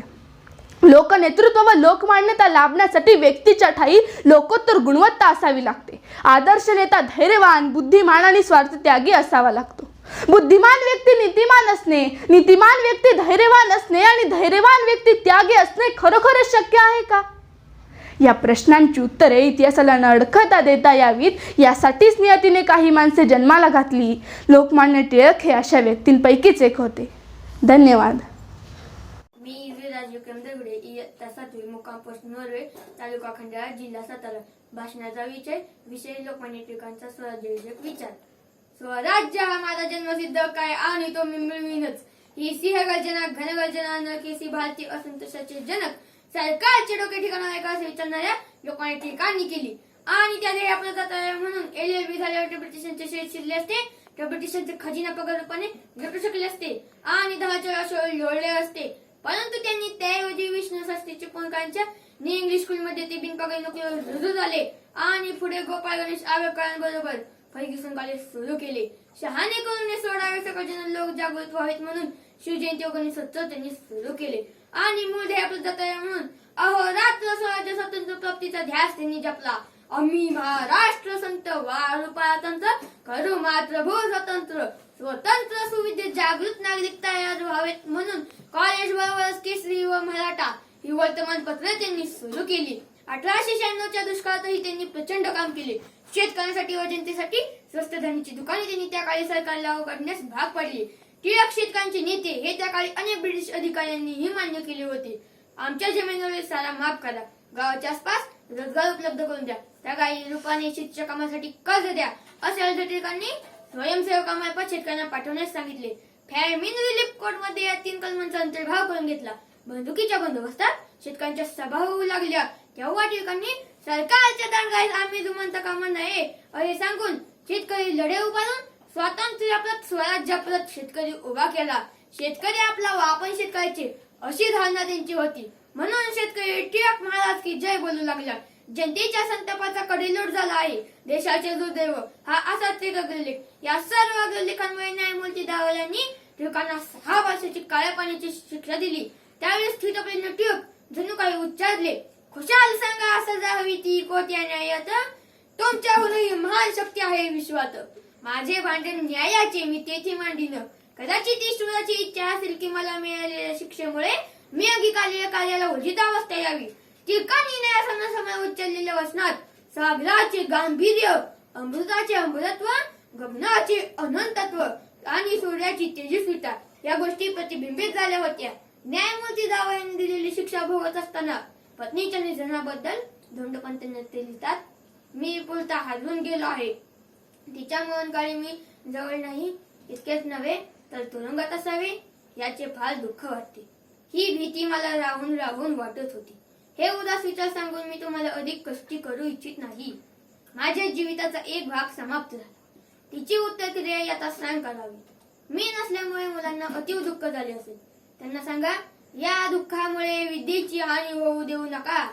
अशा ही परिस्थितीत पुनश्च हरिओम प्रजासत्ताक स्वराज्य आणण्यासाठी रणांगण नाही त्यांनी सोडले. जय हिंद, जय टिळक महाराज. नमस्कार, माझं नाव अथर्व शुक्रिसा. स्वराज्य हा माझा जन्मसिद्ध अधिकार आहे असे ब्रिटिशांना ठणकावून सांगणाऱ्या लोकमान्य टिळकांच्या बहुआयामी व्यक्तिमत्वाबद्दल मी 4 शब्द सांगणार आहे. लोकमान्य टिळकांचा जन्म रत्नागिरी जिल्ह्यातील चिखली या गावी 23 जुलै 1856 साली झाला. त्यांचे संपूर्ण नाव बाळ गंगाधर टिळक. त्यांचे मूळ नाव केशव असे होते, पण त्यांचे बाळ हे टोपण नावच पुढे कायम राहिले. नावाने बळवंत असलेला हा मुलगा लहानपणी दुर्बल होता हे सांगूनही खरे वाटणार नाही. त्याच्याजवळ शरीर संपत्ती नव्हती, लक्ष्मीचा वरदहस्तही नव्हता, तरी सरस्वतीचे वरदान मात्र होते. बुद्धी उपजतच कुशाग्र होती. बुद्धिमान पित्याच्या संस्कृत व गणित या विषयांची आवड त्यांच्यामध्ये पुरेपूर उतरली होती. या बाळाला बालपणापासूनच अन्यायाची मनस्वी चीड होती. मनात एखादी शंका उद्भवली की तिचे पूर्ण समाधान होईपर्यंत ते स्वस्थ बसत नसे. आपली काहीही चूक नसताना कोणाच्या धक्कापोटी शिक्षा भोगणे हे त्यांच्या निर्भय स्वाभिमानी वृत्तीला मानवणारे नव्हते. मित्रांनो, लोकमान्य टिळकांचं व्यक्तिमत्व हे बहुआयामी होतं. लोकमान्य टिळक हे समाज संघटक होते. त्यांनी लोकांना एकत्र करण्यासाठी इसवी सन 1893 साली गणेशोत्सव व शिवजयंती हे 2 उत्सव सुरू केले. या उत्सवांद्वारे ते लोकांना देशाच्या स्वातंत्र्यासाठी जागृत करू लागले. त्याचबरोबर लोकमान्य टिळक हे विद्वत्तेचे भंडार होते. त्यांचे लेखन वाचले तर टिळक यातील अक्षरांवरच विद्येचा कसा प्रभाव होता हेच आपल्याला दिसून येते. टिळकांनी ओरायन, आर्टिकम ऑफ वेदास आणि गीता रहस्य हे ग्रंथ लिहिले. लोकमान्य टिळक हे फक्त लेखकच नव्हते तर ते संपादक सुद्धा होते. त्यांनी त्यांच्या इतर सहकाऱ्यांच्या मदतीने इसवी सन 1881 साली केसरी हे मराठीतून तर मराठा हे वृत्तपत्र इंग्रजीमधून सुरू केले. 1896 साली महाराष्ट्रात मोठा दुष्काळ पडला. टिळकांनी शेतकऱ्यांना संघटित करण्यासाठी त्यांच्या स्वयंसेवकांद्वारे पत्रके वाटून त्यांना त्यांच्या हक्काबद्दल जागृत केले. प्लेगच्या साथीच्या वेळेला लोकांचे जीव वाचवण्यासाठी व प्लेगच्या साथीचे निवारण करण्यासाठी टिळकांनी ठिकठिकाणी इस्पितळे उभारले व सरकारलाही सहाय्य केले. त्याचबरोबर सरकारच्या जुलमांविरुद्ध सरकारचे डोके ठिकाणावर आहे का अशा प्रकारचे जळजळीत अग्रलेख टिळकांनी लिहिले. आणि याचबरोबर महाराष्ट्रातील मराठी माणसांच्या कलासक्त मनावर आजही आपल्या अभिजात गायकीने अधिराज्य करणारे नारायण राजहंस अर्थात बालगंधर्व ही उपाधी लोकमान्यांनीच दिली.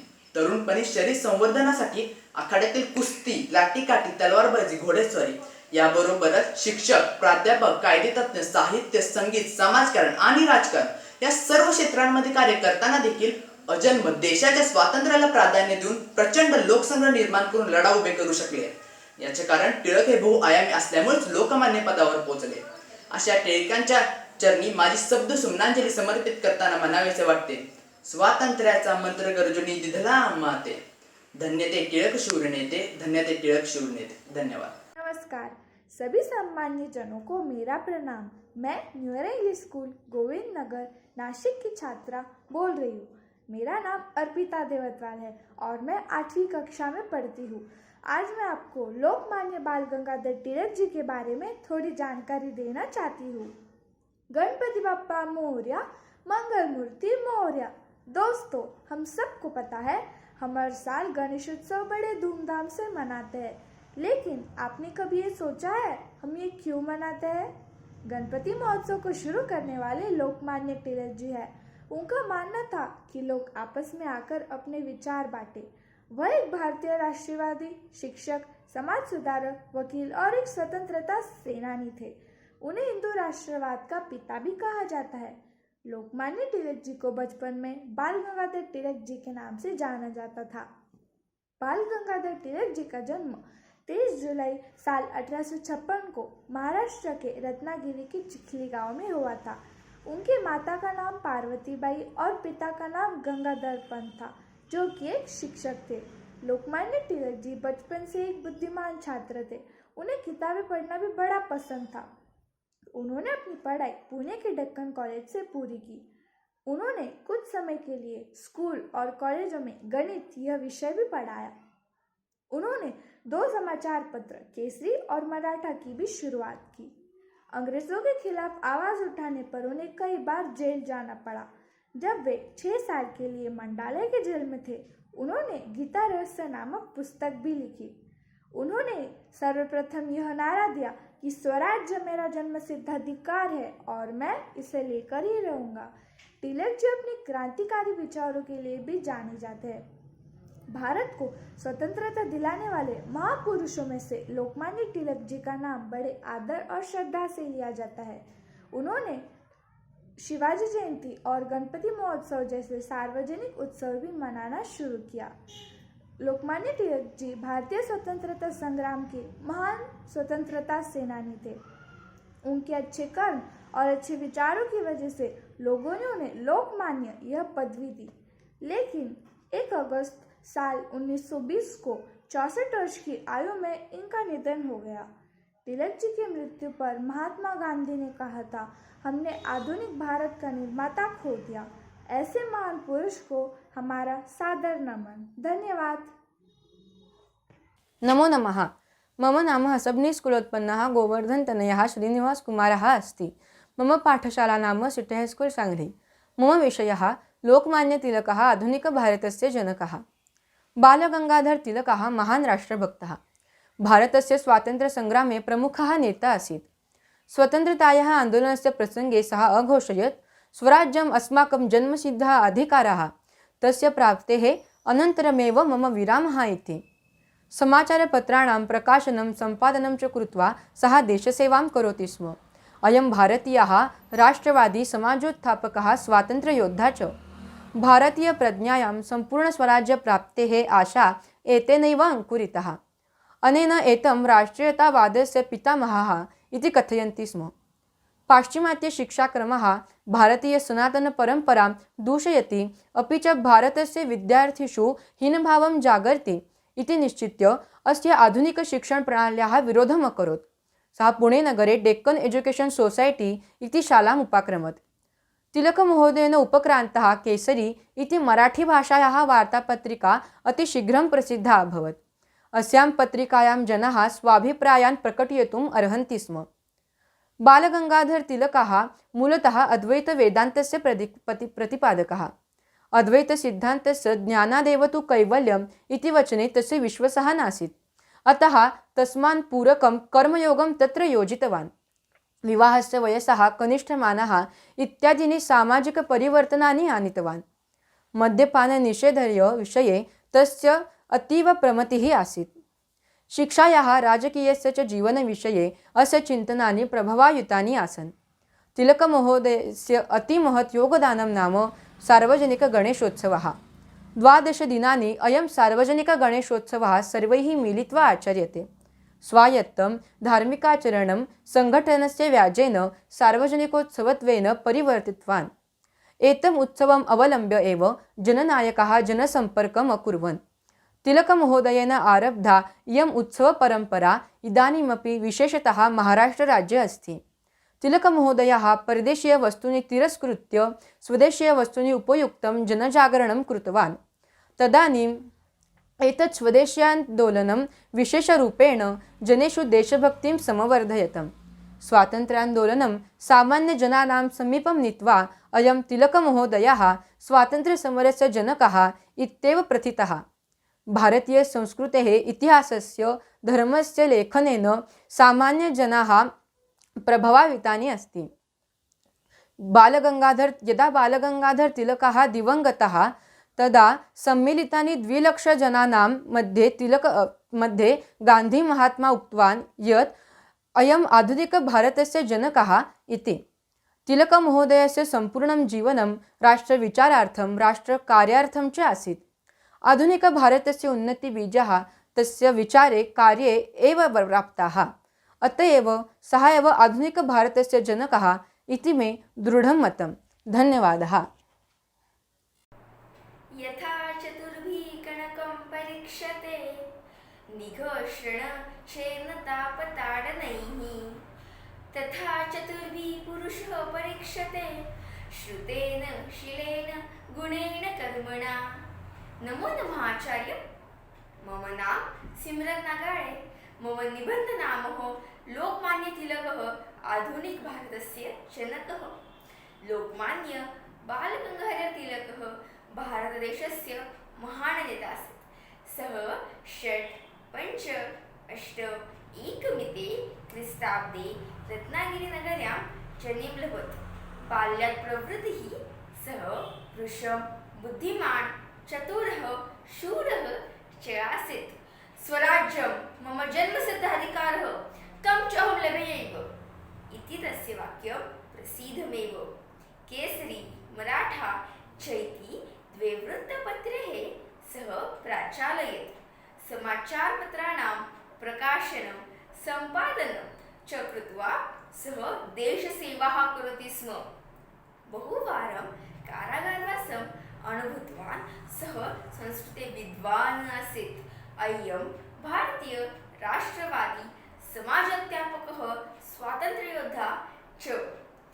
भारतीयप्रजायां सम्पूर्णस्वराज्यप्राप्तेः आशाः एतेनैव अङ्कुरितः। अनेन एतं जनप्रियनायकः सः लोकमान्य इत्येव ख्यातः जातः। अद्यापि तस्य नाम एव लोकमान्य इति बहवः मन्यते। तिलकमहोदय इतिहासं, संस्कृतं, गणितं, हिन्दुधर्मं, खगोलशास्त्रं च गम्भीरतया अधीतवान् आसीत्। आङ्ग्लशासकाः तया कारावास शिक्षापि जुघोषः। कारागृहे निष्कामकर्म योगप्रतिपादकं गीतारहस्य नामक ग्रन्थं प्रणिनाय सः सार्वजनिक गणेशोत्सवः, शिवजयन्ती उत्सवः च 2 उत्सवे प्रारभत। बालगङ्गाधर तिलकमहोदय मूलतः अद्वैत वेदान्तस्य प्रतिपादकः। अद्वैत सिद्धान्तस्य ज्ञानदेव तु कैवल्यम् इति वचने तस्य विश्वासः नासीत्। अतः तस्मानं पूरकं च कर्मयोगं तत्र योजितवान्। विवाहस्य वयस्य कनिष्ठमानः इत्यादीनि सामाजिकपरिवर्तनानि सः आनीतवान्। मद्यपाननिषेधस्य विषये तस्य अतीव प्रमतिः आसीत्। देवनागरीलिपि उपयुज्य लिख्यमाना हिन्दीभाषा राष्ट्रभाषा भवेत् इति प्रथमम् उक्तवान् तिलकः एव। तिलकमहोदय परदेशीयवस्तूनि तिरस्कृत्य स्वदेशीयवस्तूनि उपयुक्तं जनजागरणं कृतवान्। तदानीम् एतत् स्वदेशान्दोलनं विशेषरूपेण जनेषु देशभक्तिं समवर्धयेत्। परोपकाराय फलन्ति वृक्षाः, परोपकाराय वहन्ति नद्यः, परोपकाराय दुहन्ति गावः, परोपकारार्थमिदं शरीरम् इति श्लोकः सार्थ एव तिलक महोदय एव। धन्यवाद। My name is Ishita Samir Karandikar, group number 2, topic Lokmanya Tilak, a multidimensional personality. Lokmanya Bal Gangadhar Tilak. What can I say about this personality? He is the epitome of versatility, having a vast skill set. He is rightly called Lokmanya, the leader of people, chosen and appreciated by the people. His personality is like a color palette having different shades.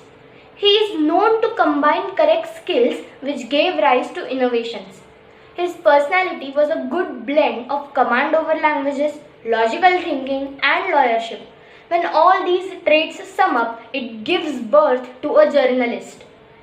He started the two highly vocal and nationalist newspapers, Kesari in Marathi and Maratha in English. These two newspapers brought social awakening among the people. He was the icon of fearlessness and ideal journalism. Constant and substantial change was synonymous with Bal Gangadhar Tilak. He brought many changes throughout his life. That's why he is called the father of Renaissance. His personality was a good combination of a philosopher and a politician. He had successfully struck the balance between philosophy and politics. Though Gandhiji and Tilak were at the opposite ends of a spectrum, Gandhiji gave him the title Maker of Modern India. He best fits the saying, knowledge grows when spread. Following the same rule, he started New English School and Deccan Education Society.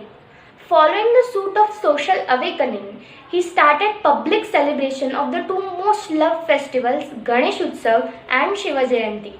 He thought that doing things on our own gives us a lot happiness. He pioneered the movement of Atmanirbhar Bharat ages before it gained popularity today. He thought that doing things with planning and strategy gives a strong base to our actions. Thus, he was called the master strategist. He followed Sanatan Dharma Hindu Parampara.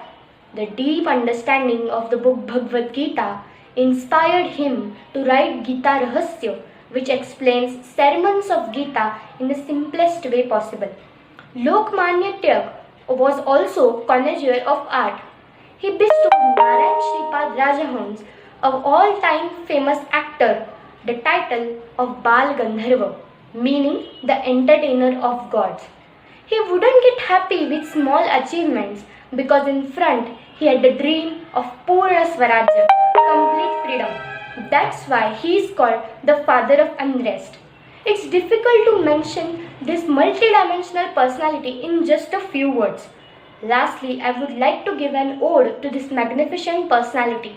It's difficult to describe you. It's difficult to describe you like you are a very few. Thank you. Good morning one and all. Myself Devashri Kulkarni from Standard 8 and today I am going to talk on the topic Lokmanya Bal Gangadhar Tilak, a multidimensional personality. Lokmanya Tilak, father of Indian unrest. Yes, this was a title given to him by the British officers. He was a revolutionary leader, a freedom fighter, a nationalist and an educationist. He was a scholar mathematician, expert in Sanskrit and also in law. He was passionate for education, which was reflected in the foundation of Deccan Education Society in 1884 in Pune, which aimed at educating masses. But when he learned that some members in this society were following their own interest, he resigned. Dedication and selfless service to the society were the important dimensions of his personality. Lokmanya started awakening the political consciousness of the people through the two weekly newspapers, the Kesari means the Lion and the Maratha. Through these means, he bitterly criticized the harsh ways of British rule. He was the most vocal proponent of complete independence. He considered English to be a powerful source for the dissemination of liberal and democratic ideals. Tilak was a philosopher politician. He pioneered the ideas of Swaraj and Swadeshi.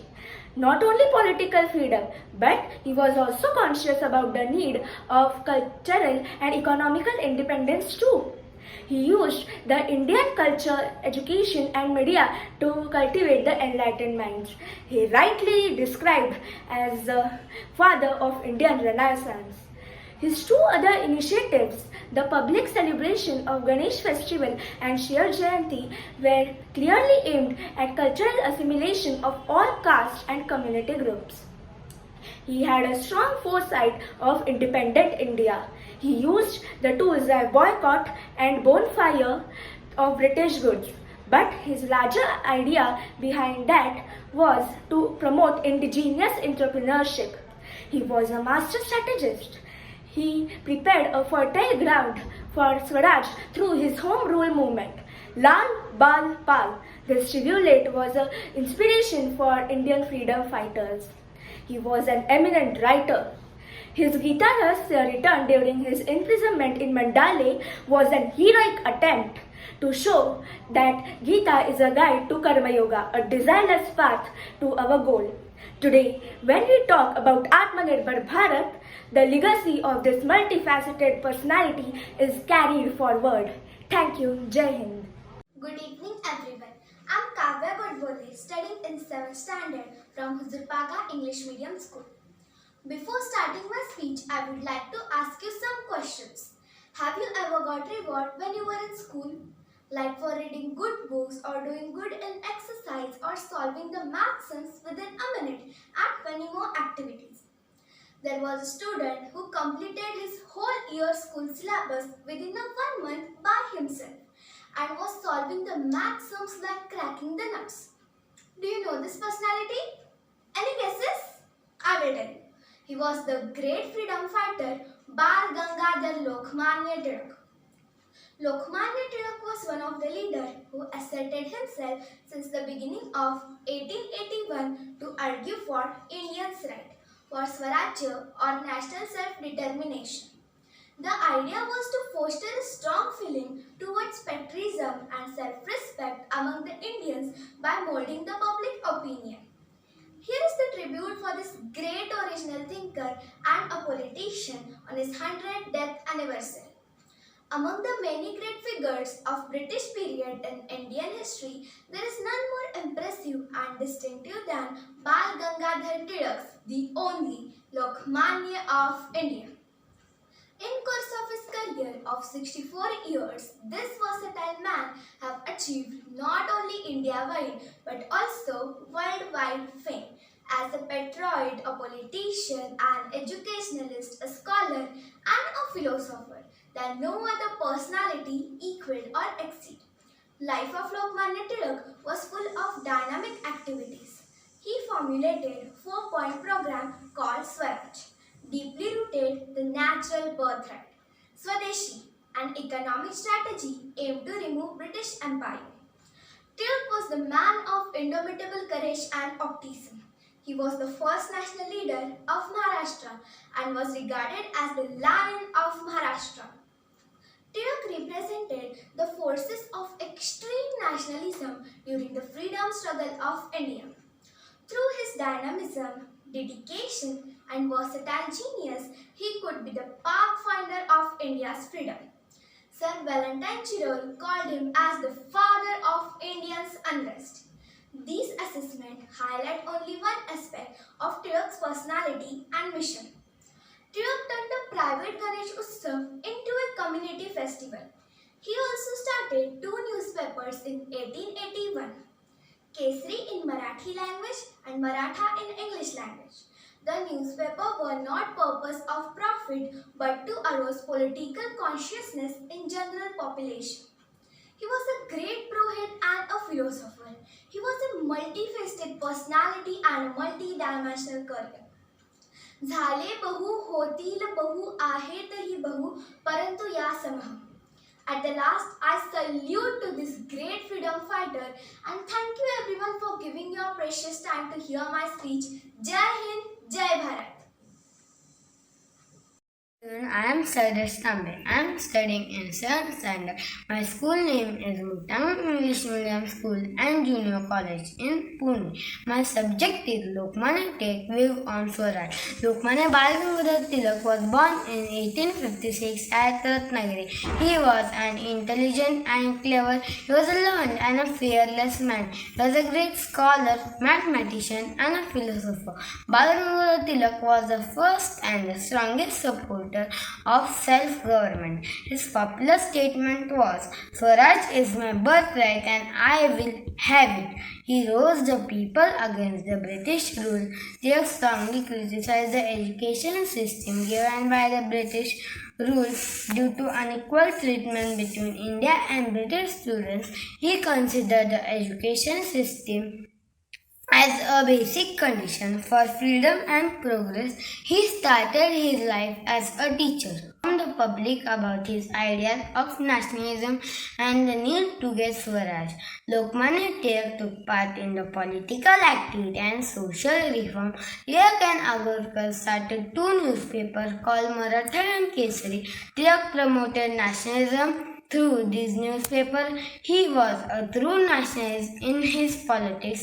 Soon he came to be known as Lokmanya. They respected Tilak, also promoted Swadeshi and social reform. People honored the worship of this national hero.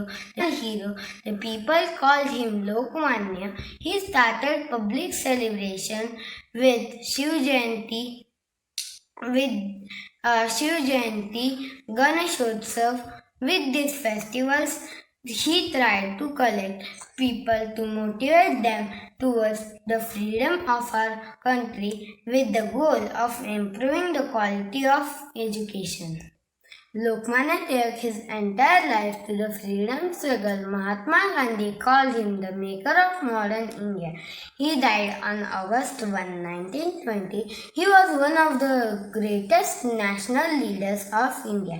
शेवटी लोकमान्यांविषयी मी एवढंच म्हणेन, लोकमान्य नेत्रदीपका कुलदीपक ठरसी, भूषण होनी भारत देशा अजरामर होसी, सर्व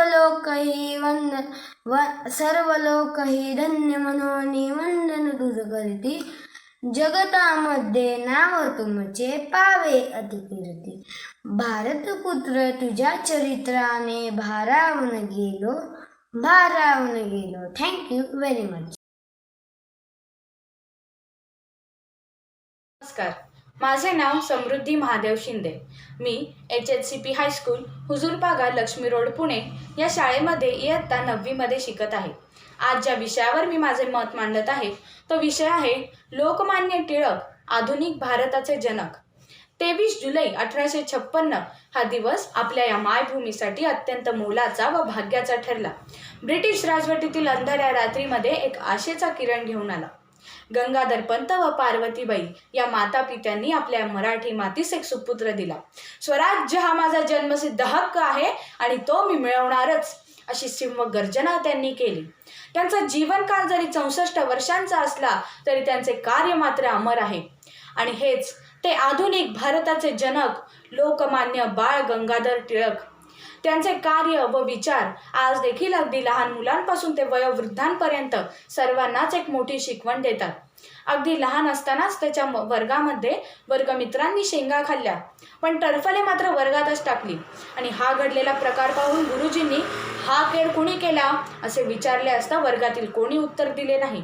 म्हणूनच गुरुजींनी वर्गातील साऱ्याच विद्यार्थ्यांना ती टरफले उचलण्यास सांगितली. पण टिळकांनी मात्र त्या कार्यात साफ नकार दिला. मी शेंगा खाल्ल्या नाहीत आणि मी ती टरफले देखील उचलणार नाही, हेच त्यांचे ठाम मत होते.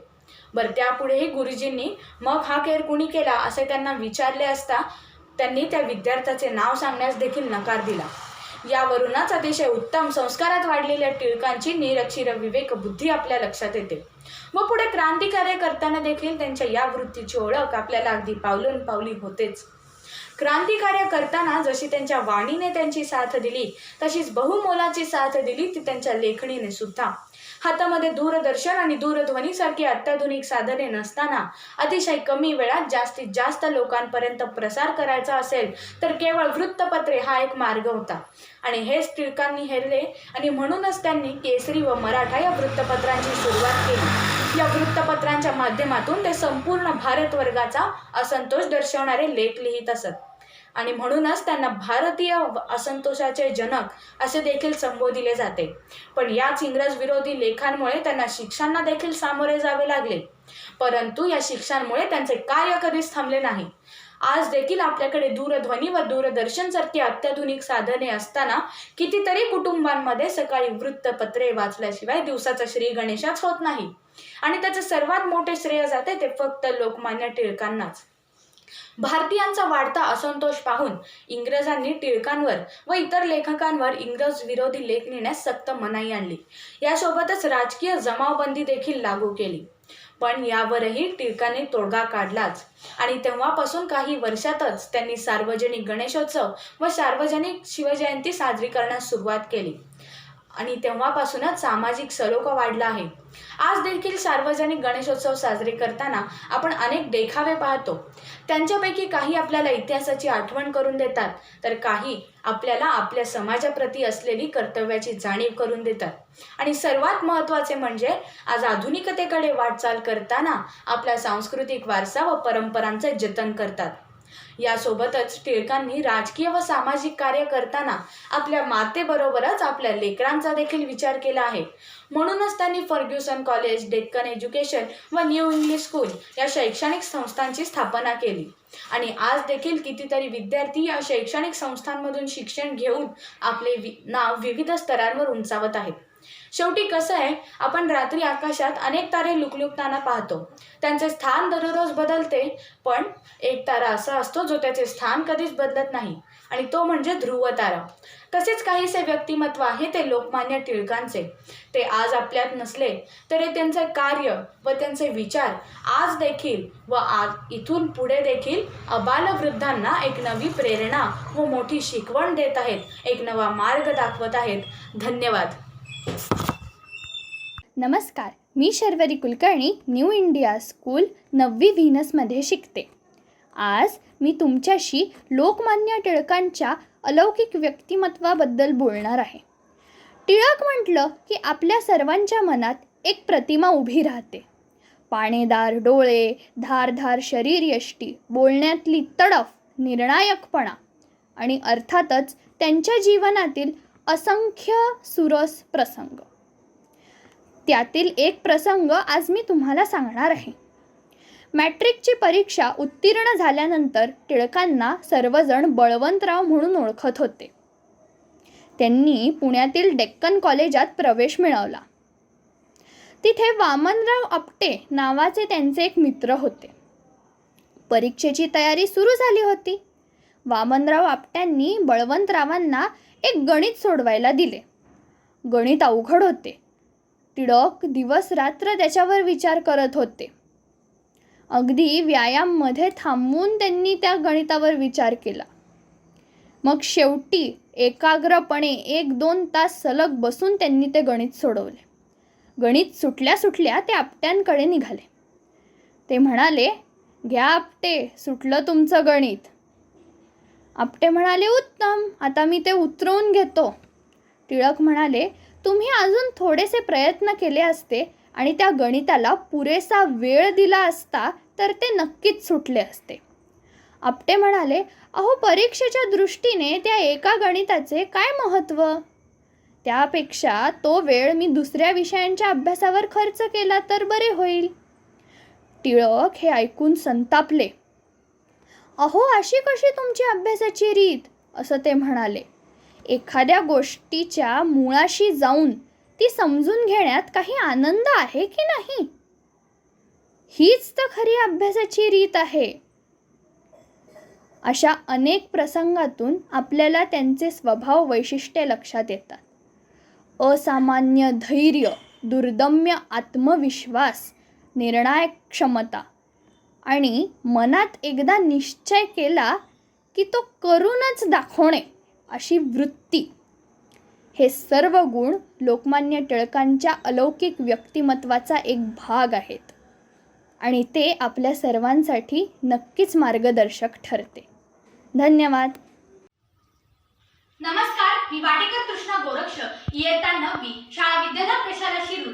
नरकेसरी लोकमान्य टिळकांना विनम्र अभिवादन करून मी माझ्या आजच्या भाषणाला सुरुवात करते. माझा आजचा विषय आहे लोकमान्य टिळक एक अलौकिक व्यक्तिमत्व. 19व्या शतकाच्या पूर्वार्धात हिंदुस्थान देश पूर्णपणे इंग्रजांच्या ताब्यात गेला होता.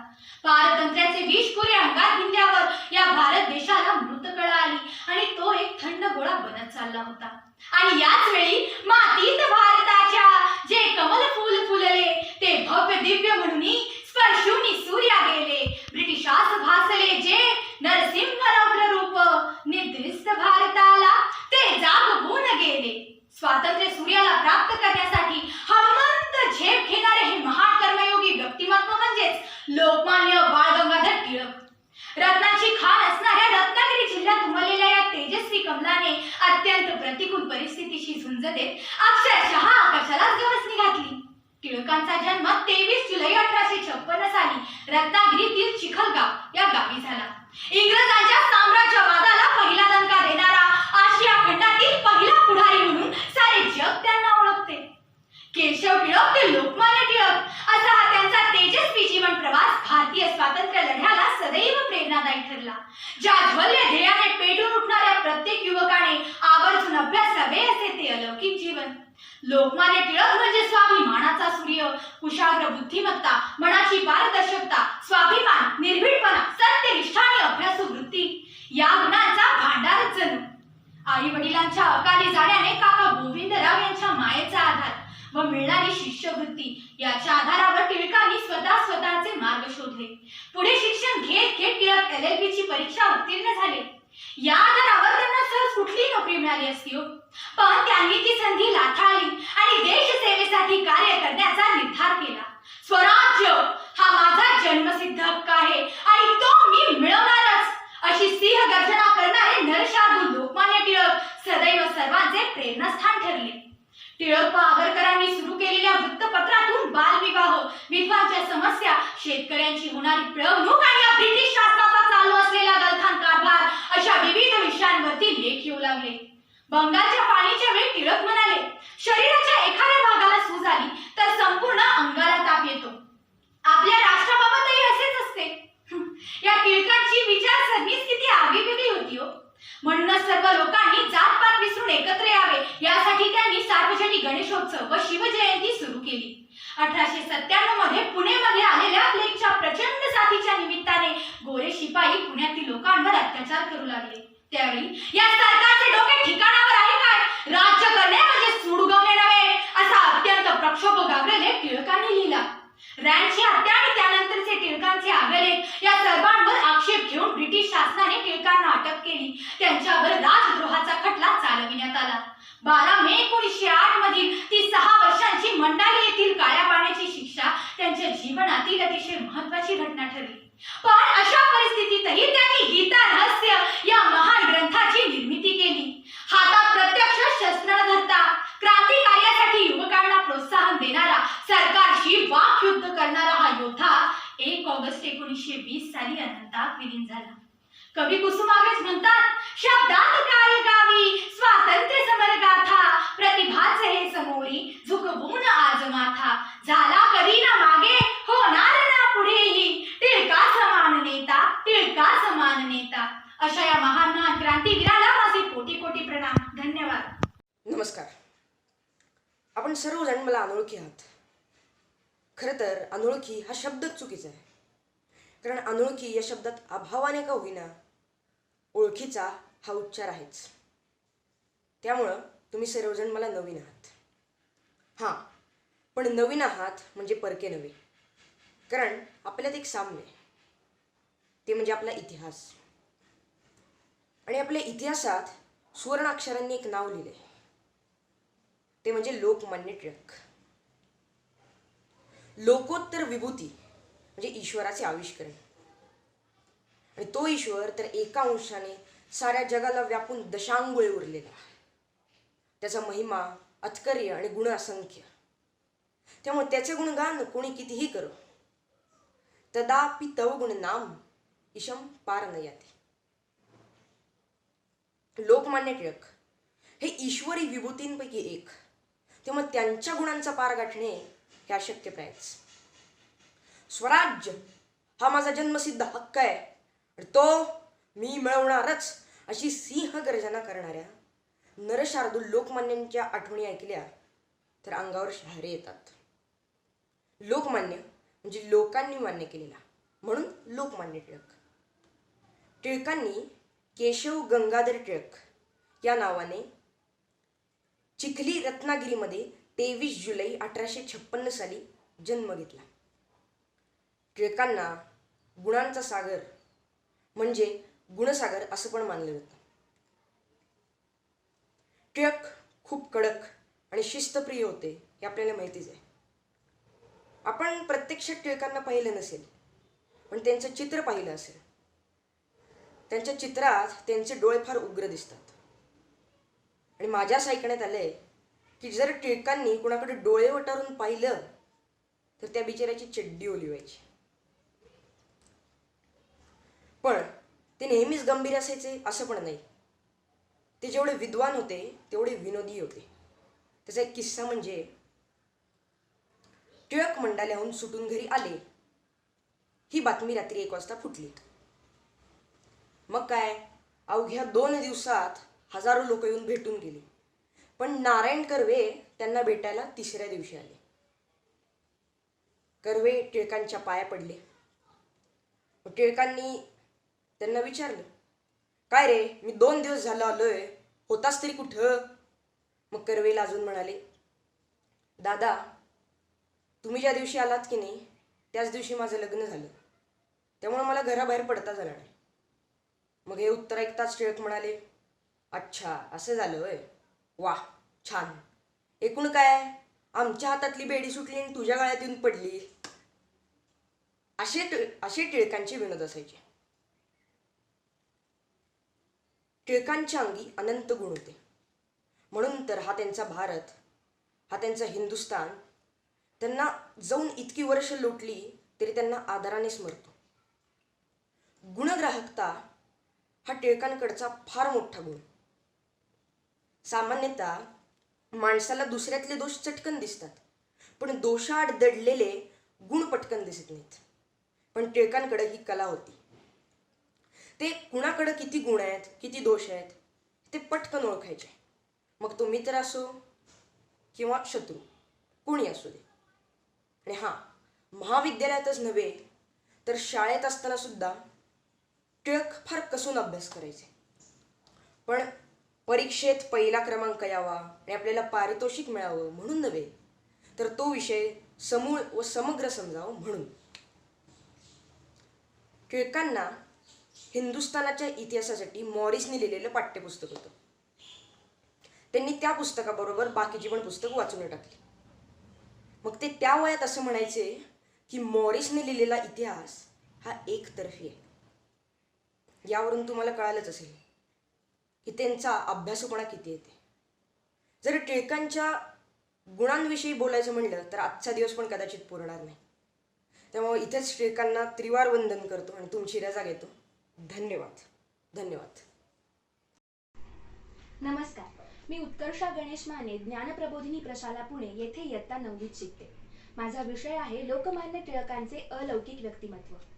ती कणखर मूर्ती, धीट मराठी थाट, आदळतो जीवर अजून पश्चिम वार.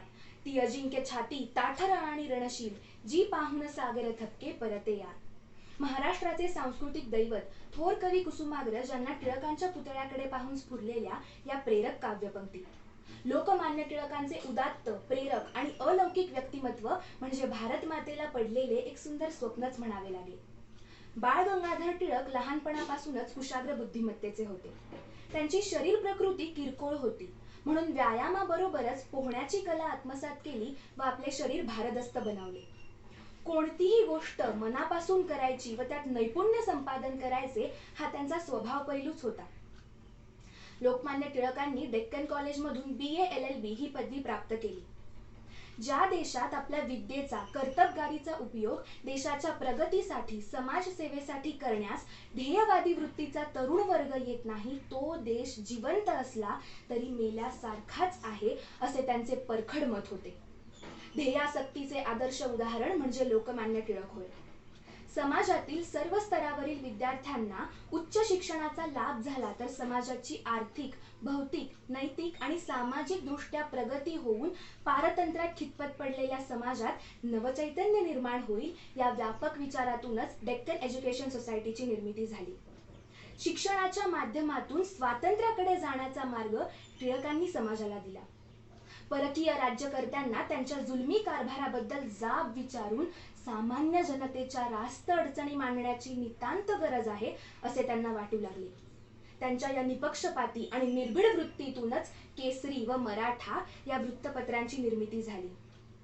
उत्सवाच्या माध्यमातून धार्मिक, राजकीय, सामाजिक आणि औद्योगिक उद्दिष्टे साध्य करून घेणे शक्य होते. त्यांच्या याच कल्पनेतून सार्वजनिक गणेशोत्सवाने मूळ धरले. शिवरायांच्या अलौकिक कार्याबद्दल कृतज्ञताभाव व्यक्त करणे व राष्ट्रीय ऐक्याची भावना वृद्धिंगत करणे या हेतूने त्यांनी शिवजयंती सुरू केली. धार्मिकतेच्या माध्यमातून राष्ट्रीय ऐक्य साधण्याचे द्रष्टेपण टिळकांकडे होते. लॉर्ड कर्झन यांनी हिंदू मुस्लिम यांच्यामध्ये फूट पाडण्याकरता बंगालची फाळणी केली. लोकमान्य टिळकांनी आपल्या सरळ पण थेट अंतःकरणाला भिडणाऱ्या भाषेतून वाचकांच्या मनात राज्यकर्त्यांविषयी असंतोषाची, संतापाची लाट निर्माण केली. त्यांच्या लेखणीतून प्रखर बुद्धिमत्तेचे, राष्ट्रभक्तीचे आणि व्यासंगाचे दर्शन घडते.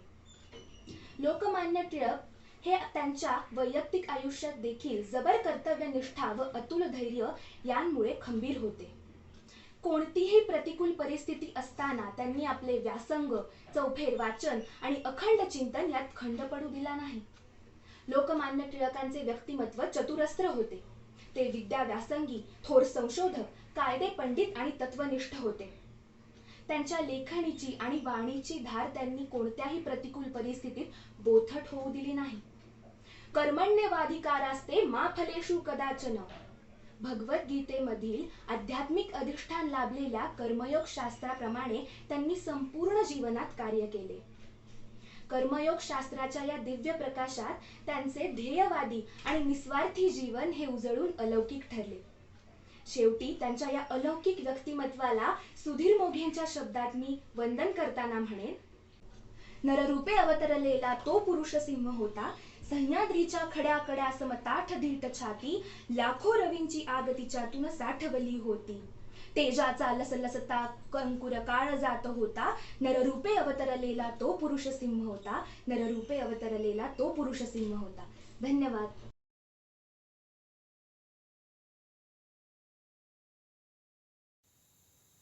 नमस्कार, मेरा नाम है शमीका स्वप्निल महामुनि.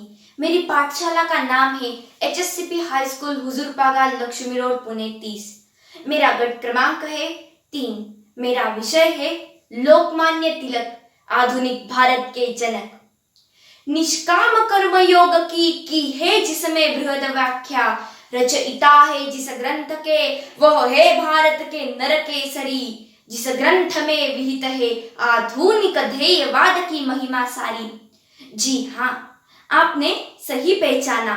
मैं उसी शाश्वत ग्रंथ के बारे में बात कर रही हूँ जिसका नाम है गीता रहस्य और जिसके प्रतिभावंत प्रज्ञावंत रचयिता है भारतीय स्वतंत्रता आंदोलन के जनक लोकमान्य बाल गंगाधर तिलक, जिन्होंने संपूर्ण स्वराज की मांग की थी. और उनके यही कार्य का अवलोकन करते हुए महात्मा गांधी जी ने उन्हें आधुनिक भारत का निर्माता एवं जनक कहा था. और यही बात सच है क्योंकि उस समय उन्होंने बताई हुई बातें, दिए हुए नारे, उनकी चतुसूत्री, इन सब की प्रासंगिकता आज भी कायम है, बरकरार है. स्वदेशी के प्रति तिलक जी के विचार सिर्फ विलायती सामानों का बहिष्कार करने में ही सीमित नहीं थे, तो वे इस बहिष्कार को स्वदेशी उद्यमशीलता को आगे बढ़ाने का एक कारक बनना चाहते थे. और यही है आत्मनिर्भरता, जो कि आज के 21वीं सदी के आत्मनिर्भर भारत की मांग है। लेकिन इसकी नींव सबसे पहले उन्होंने डाली थी। राष्ट्रीय शिक्षा के मुद्दे को बढ़ावा देते हुए उन्होंने न्यू इंग्लिश स्कूल के रूप में उसे साकार किया। इसीलिए तो बोले तैसा चाले त्याची वंदावी पाऊले। देश को जगाने के लिए उन्होंने समाचार पत्र का माध्यम चुना और उसका उपयोग उन्होंने जिस तरह किया वह देखते हुए हम यही कह सकते हैं कि एक दार्शनिक राजनीतिज्ञ के रूप में उनका योगदान अतुलनीय है।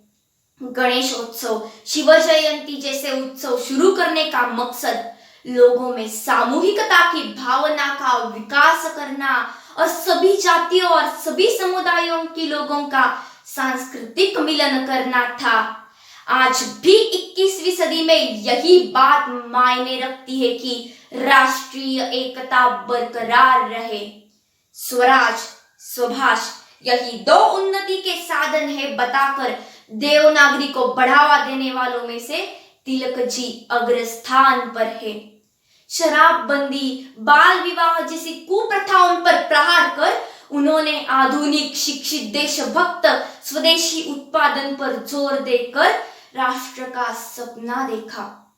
इतना ही नहीं तो उन्होंने अपनी युवावस्था में बल संपन्नता को, कसरत को महत्व देते हुए उस वक्त के और आज के युवकों के सामने शरीर माध्यम खलु धर्म साधनम का आदर्श उदाहरण प्रस्तुत किया।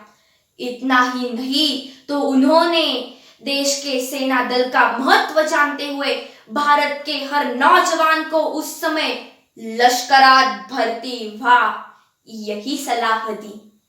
लोकमान्य तिलक जी गीता रहस्य ग्रंथ द्वारा कर्म को केंद्र में लाना चाहते थे, जो कि उस समय की मांग थी जबकि देश गुलाम था और देश के लोगों का सच्चा धर्म एवं कर्म देश को आजाद करना था। आज भी 21वीं सदी में ऐसे ही सच्चे निष्काम कर्म की आवश्यकता है। इस ग्रंथ के उपसंहार में जो ध्येयवाद बताया है वह आधुनिक काल के ध्येयवाद के लिए आवश्यक है। इस आधुनिक काल के ध्येयवाद के भारत के जनक के स्मृति शताब्दी पर मैं उनको शत शत नमन करती हूँ। धन्यवाद।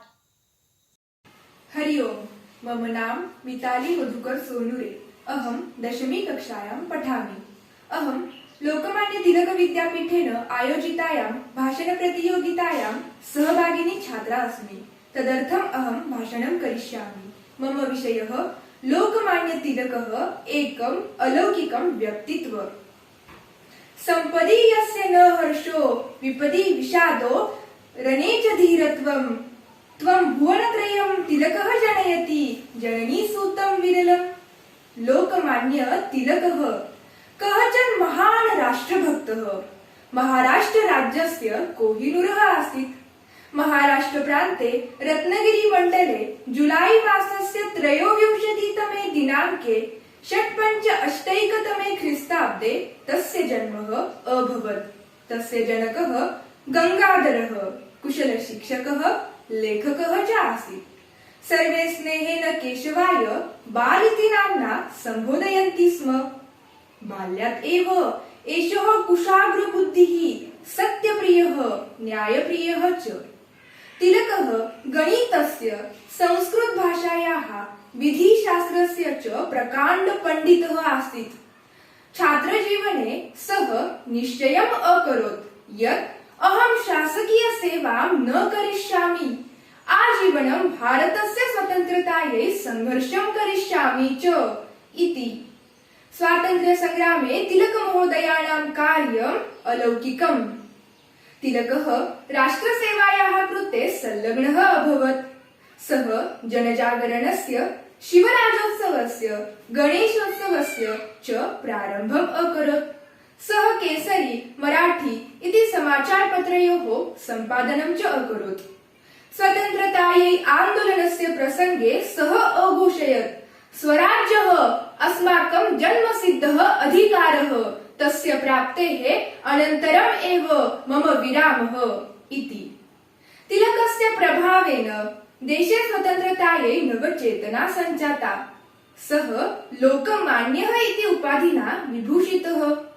तिलकस्य प्रभावम् असहमानाः आङ्ग्लाः तस्य उपरि राजद्रोहस्य मिथ्याभियोगं न्यायालये प्रस्तुतवन्तः। न्यायाधीशेन सह 6 वर्षभोग्येन कारावासेन दण्डितः। तदा सः निर्भयम् अवदत्, अस्मात् न्यायालयात् परमेश्वरस्य न्यायालयः उच्चतरः अस्ति, तस्मिन् अहं निर्दोषः अस्मि। न्यायालये सः गीतारहस्य नामकं ग्रन्थम् अरचयत्। तिलकः संस्कृते विद्वान् आसीत्। अयं भारतीयः समाजोत्थापकः, स्वातन्त्र्ययोद्धा च भवति। भारतीयप्रज्ञायां सम्पूर्णस्वराज्यप्राप्तेः आशा एतेन एव अंकुरितः। अनेन एतं राष्ट्रियतावादस्य पितामहः इति कथयन्ति स्म। तिलकः गणितं, संस्कृतं, हिन्दूधर्मं, खगोलशास्त्रम्, इतिहासं च गभीरतया अधीतवान् आसीत्। तिलकः महान् कर्मयोगी आसीत्।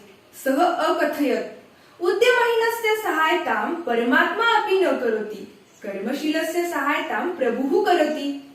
अगस्त मासस्य प्रथमदिनाङ्के सः दिवङ्गतः।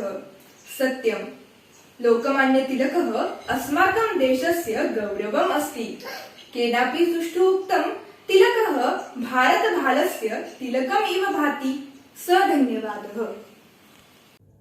Hello everyone, my name is Siddhi Sumit Khare and I study in Seva Sadan English Medium School.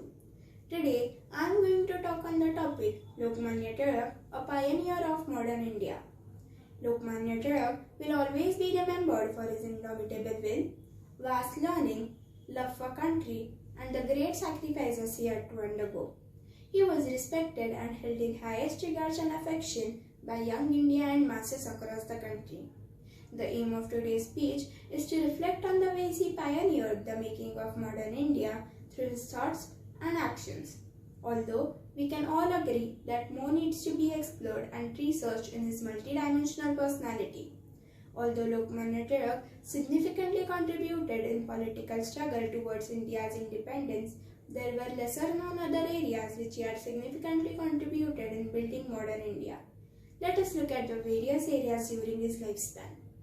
Industrialization was an area of critical importance to him. He believed that our country could progress only if modern industrialization is achieved. He was in constant search of starting new business ventures with minimum capital easily affordable to a common man. During for many years, he had suggested a simple solution of recruiting at least one person per family in industrial units, thereby reducing the sufferings of families in famine. In 1891, he successfully led the All India Industrial Conference in Pune. 125 years ago, he had started the famous glass factory in Talegaon near Pune, a dream project arising out of Paisa Fund initiative. Agriculture was also an important area he paid attention to. He was the first to identify that the Maharashtrian soil was more adapted to sugarcane production. He emphasized on research in agricultural sector so that good quality and more quantity could be produced. His mouthpiece Kesari took up the task of highlighting much needed social issues like child marriage, caste inequality, untouchability, etc., thus paving a way to modern reforms. He was the first political leader to put forth the idea of financial independence. He educated the masses by teaching them that the British government is inclined to suppress the people by making them economically weaker. Bombay Swadeshi Cooperative Stores was an excellent example of this idea. He emphasized on the fact that the Indian money should be circulated just within the country. He encouraged the youths of India to take up small-scale businesses.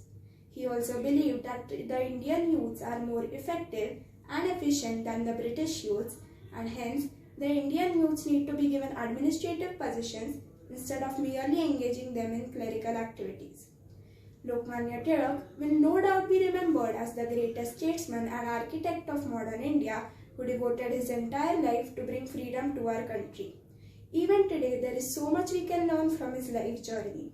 He was indeed the voice of the common man and also the maker of modern India. Thank you. A scholar, a mathematician, a philosopher, an ardent, a leader, motivation, inspiration. Of course, you might have guessed the greatest personality I am talking about. He is none other than Lokmanya Bal Gangadhar Tilak. This is Purva Chandratre from New Era School as a thankful citizen of struggleful nation is here to put my views on the topic Lokmanya Tilak, an outstanding personality. Keshav Gangadhar Tilak. What not he was? He was the life for Niyavans and almost the almighty for his followers. To tell about his appearance, he wore a white dhoti, wore a red-colored pagdi, had a long moustache and used to hold a wooden stick. His personality was that of a wrestler with strong and healthy body. But this was only the outer appearance. In this strong and healthy body, there was hidden a great scholar. Tilak believed in equality, freedom and frankness. He said, if God put up to untouchability, I will not call him God. He is best known for his quote, Swarajya माझा जन्मसिद्ध हक्क आहे आणि तो मी मिळवणारच. To prove this saying, he did all the possible things. Here, I am glad to speak about my motivation for Reva, who was the voluble speaker throughout his life. Today, every citizen of India knows Lokmanya Tilak. Everybody will tell that Lokmanya Tilak started weekly newspapers, he started festivals like Ganesh Chaturthi, Shiv Jayanti and many more campaigns. But does anyone know that why did he establish all of this? And if everyone knows, and has the generation decided to not follow them? Tilak started these mediums for the unity of India, to preserve the culture of India. And today, do we celebrate these festivals for the purpose of unity? Hardly. Now they are celebrated with the aim of corruption, for politics. In one of his speeches, Tilak announced that he is happy for the youth to be in forefront in freedom battle. But after getting the freedom, the next generation should not forget the nation. He is happy for the youth to be in forefront in freedom battle. He kept the aim of victory throughout his life and wished that lineage should have the value of the struggle. He said, Ektar mara kiva mara. He didn't believe in getting the freedom without making the blood flow. He stated, if we ask Britishers to give Swaraj obeyfully, no matter they will give or not, but there will be no value of received freedom. But why didn't he not stop giving speeches and movements against the British? To prove himself? No. Just because it was his hobby? Not at all. But to preserve the respect of nation and British to leave India at once. Government troubled his family too while he was in jail. But he didn't stop. He went on and went on. Gita Rahasya, one of his efficacious literature wrote by him in a span of 4 months, for which he burned the midnight oil and created this key to open the locks of future minds. He said, hit the iron only when it is hot. He gave his great contribution for motherland. His lessons are conducive in today's life. According to me, we need a Tilak in today's world to handle whatever is going on. His lessons for life are conducive in today's world. I admire Lokmanya Tilak for his voluble speaking and firm decision making when it comes to show our power or there is a time to get justice. I would conclude with a short poem. शुक्र है ऊपर वाले का जो दिया देश को ऐसा इनाम. शुक्र है ऊपर वाले का जो दिया देश को ऐसा इनाम. जिसने वतन के लिए हर दुख झेला उस महान तिलक को सलाम. उस महान तिलक को सलाम. I salute this personality by me and behalf of my society. Thank you. Honorable judges, respected teachers and my all dear friends. My name is Arya Shri Shriman. I study in 10th standard. Today I am going to talk on the topic Lokmanya Tilak, an outstanding personality. Swarajya is my birthright and I should have it. This instinct of Lokmanya Tilak inspired every Indian and became a weapon for everyone to fight for freedom. This feeling of freedom, no weapon can cut this, no water can drown it, no fire can burn it or no wind can blow it. Such an ardent nationalist who helped to lay the foundation for India's independence. Keshav Gangadhar Tilak is an admired person from Indian history. He sacrificed his whole life for the country. Tilak was a rebellious student from childhood. He always stood up for what he believed in. There is a well-known, interesting incident when Tilak was in the school. Few of his classmates littered the classroom floor with groundnut peels and refused to own up when they were caught. The teacher got angry and ordered all the students to clean up the mess. But Tiak strongly refused and said, I did not eat the groundnuts, I will not pick up the peas. From the childhood, Tiak could calculate complex equations and problems without using a pen and paper. During 19th century, people were just getting known about importance of education. At that situation, his willingness to study and exploring new methods of learning were appreciable. At his early young age, Tiak was one of the founders of Deccan Education Society. When Tiak was in the school, he had low immunity and often would fall sick. When he was in the college, he accompanied his friends for a hike up the local Fort Sinhagad, a difficult climb. It was not an easy task for him, and with great efforts, he finally reached the top, but became a joke for his classmates. Instead of learning poems of P.B. Shelley and John Keats, Tiak flunked that particular school year and used that time to get fitter and stronger. Being mentally and physically healthy, Tiak could survive for such a long time from his rigorous imprisonments. Though he had an aggressive personality, due to his values and discipline, he had got internal stability. As we know, Tiak was a great philosopher, author, and the intelligent person of the past era. He was a person with widespread interest. Tiak was fond of stargazing. He loved to spend time on Sinhagad Fort for sky observation. Due to this interest, Tiak wrote 2 books named The Orion and The Arctic Home of Vedas. We all know, not only to inspire common man, but also for national awakening, Tiak initiated Ganeshotsav and Shiva Jayanti in 1894. These festivals were organized to build national spirit among common man. After this, Tiak was honored by the people with the title Lokamanya. He also wrote his magnum opus, the Gita Rahasya. It is a spiritual guide for all human beings. He wrote this book in the prison of Mandale. Being a prominent leader of the Indian independence movement, Tiak initiated Kesari, the Marathi newspaper, and Maratha, the English newspaper. These newspapers were published from Kesariwada, Pune. These newspapers used to inspire people about freedom. These newspapers supported a lot to get help of masses. Regarding all these activities of Lokamanya Tiak, the British authorities addressed him as the father of Indian unrest. When we become familiar with the outstanding events happened in his life, we become overwhelmed and respect him more and more. Thank you.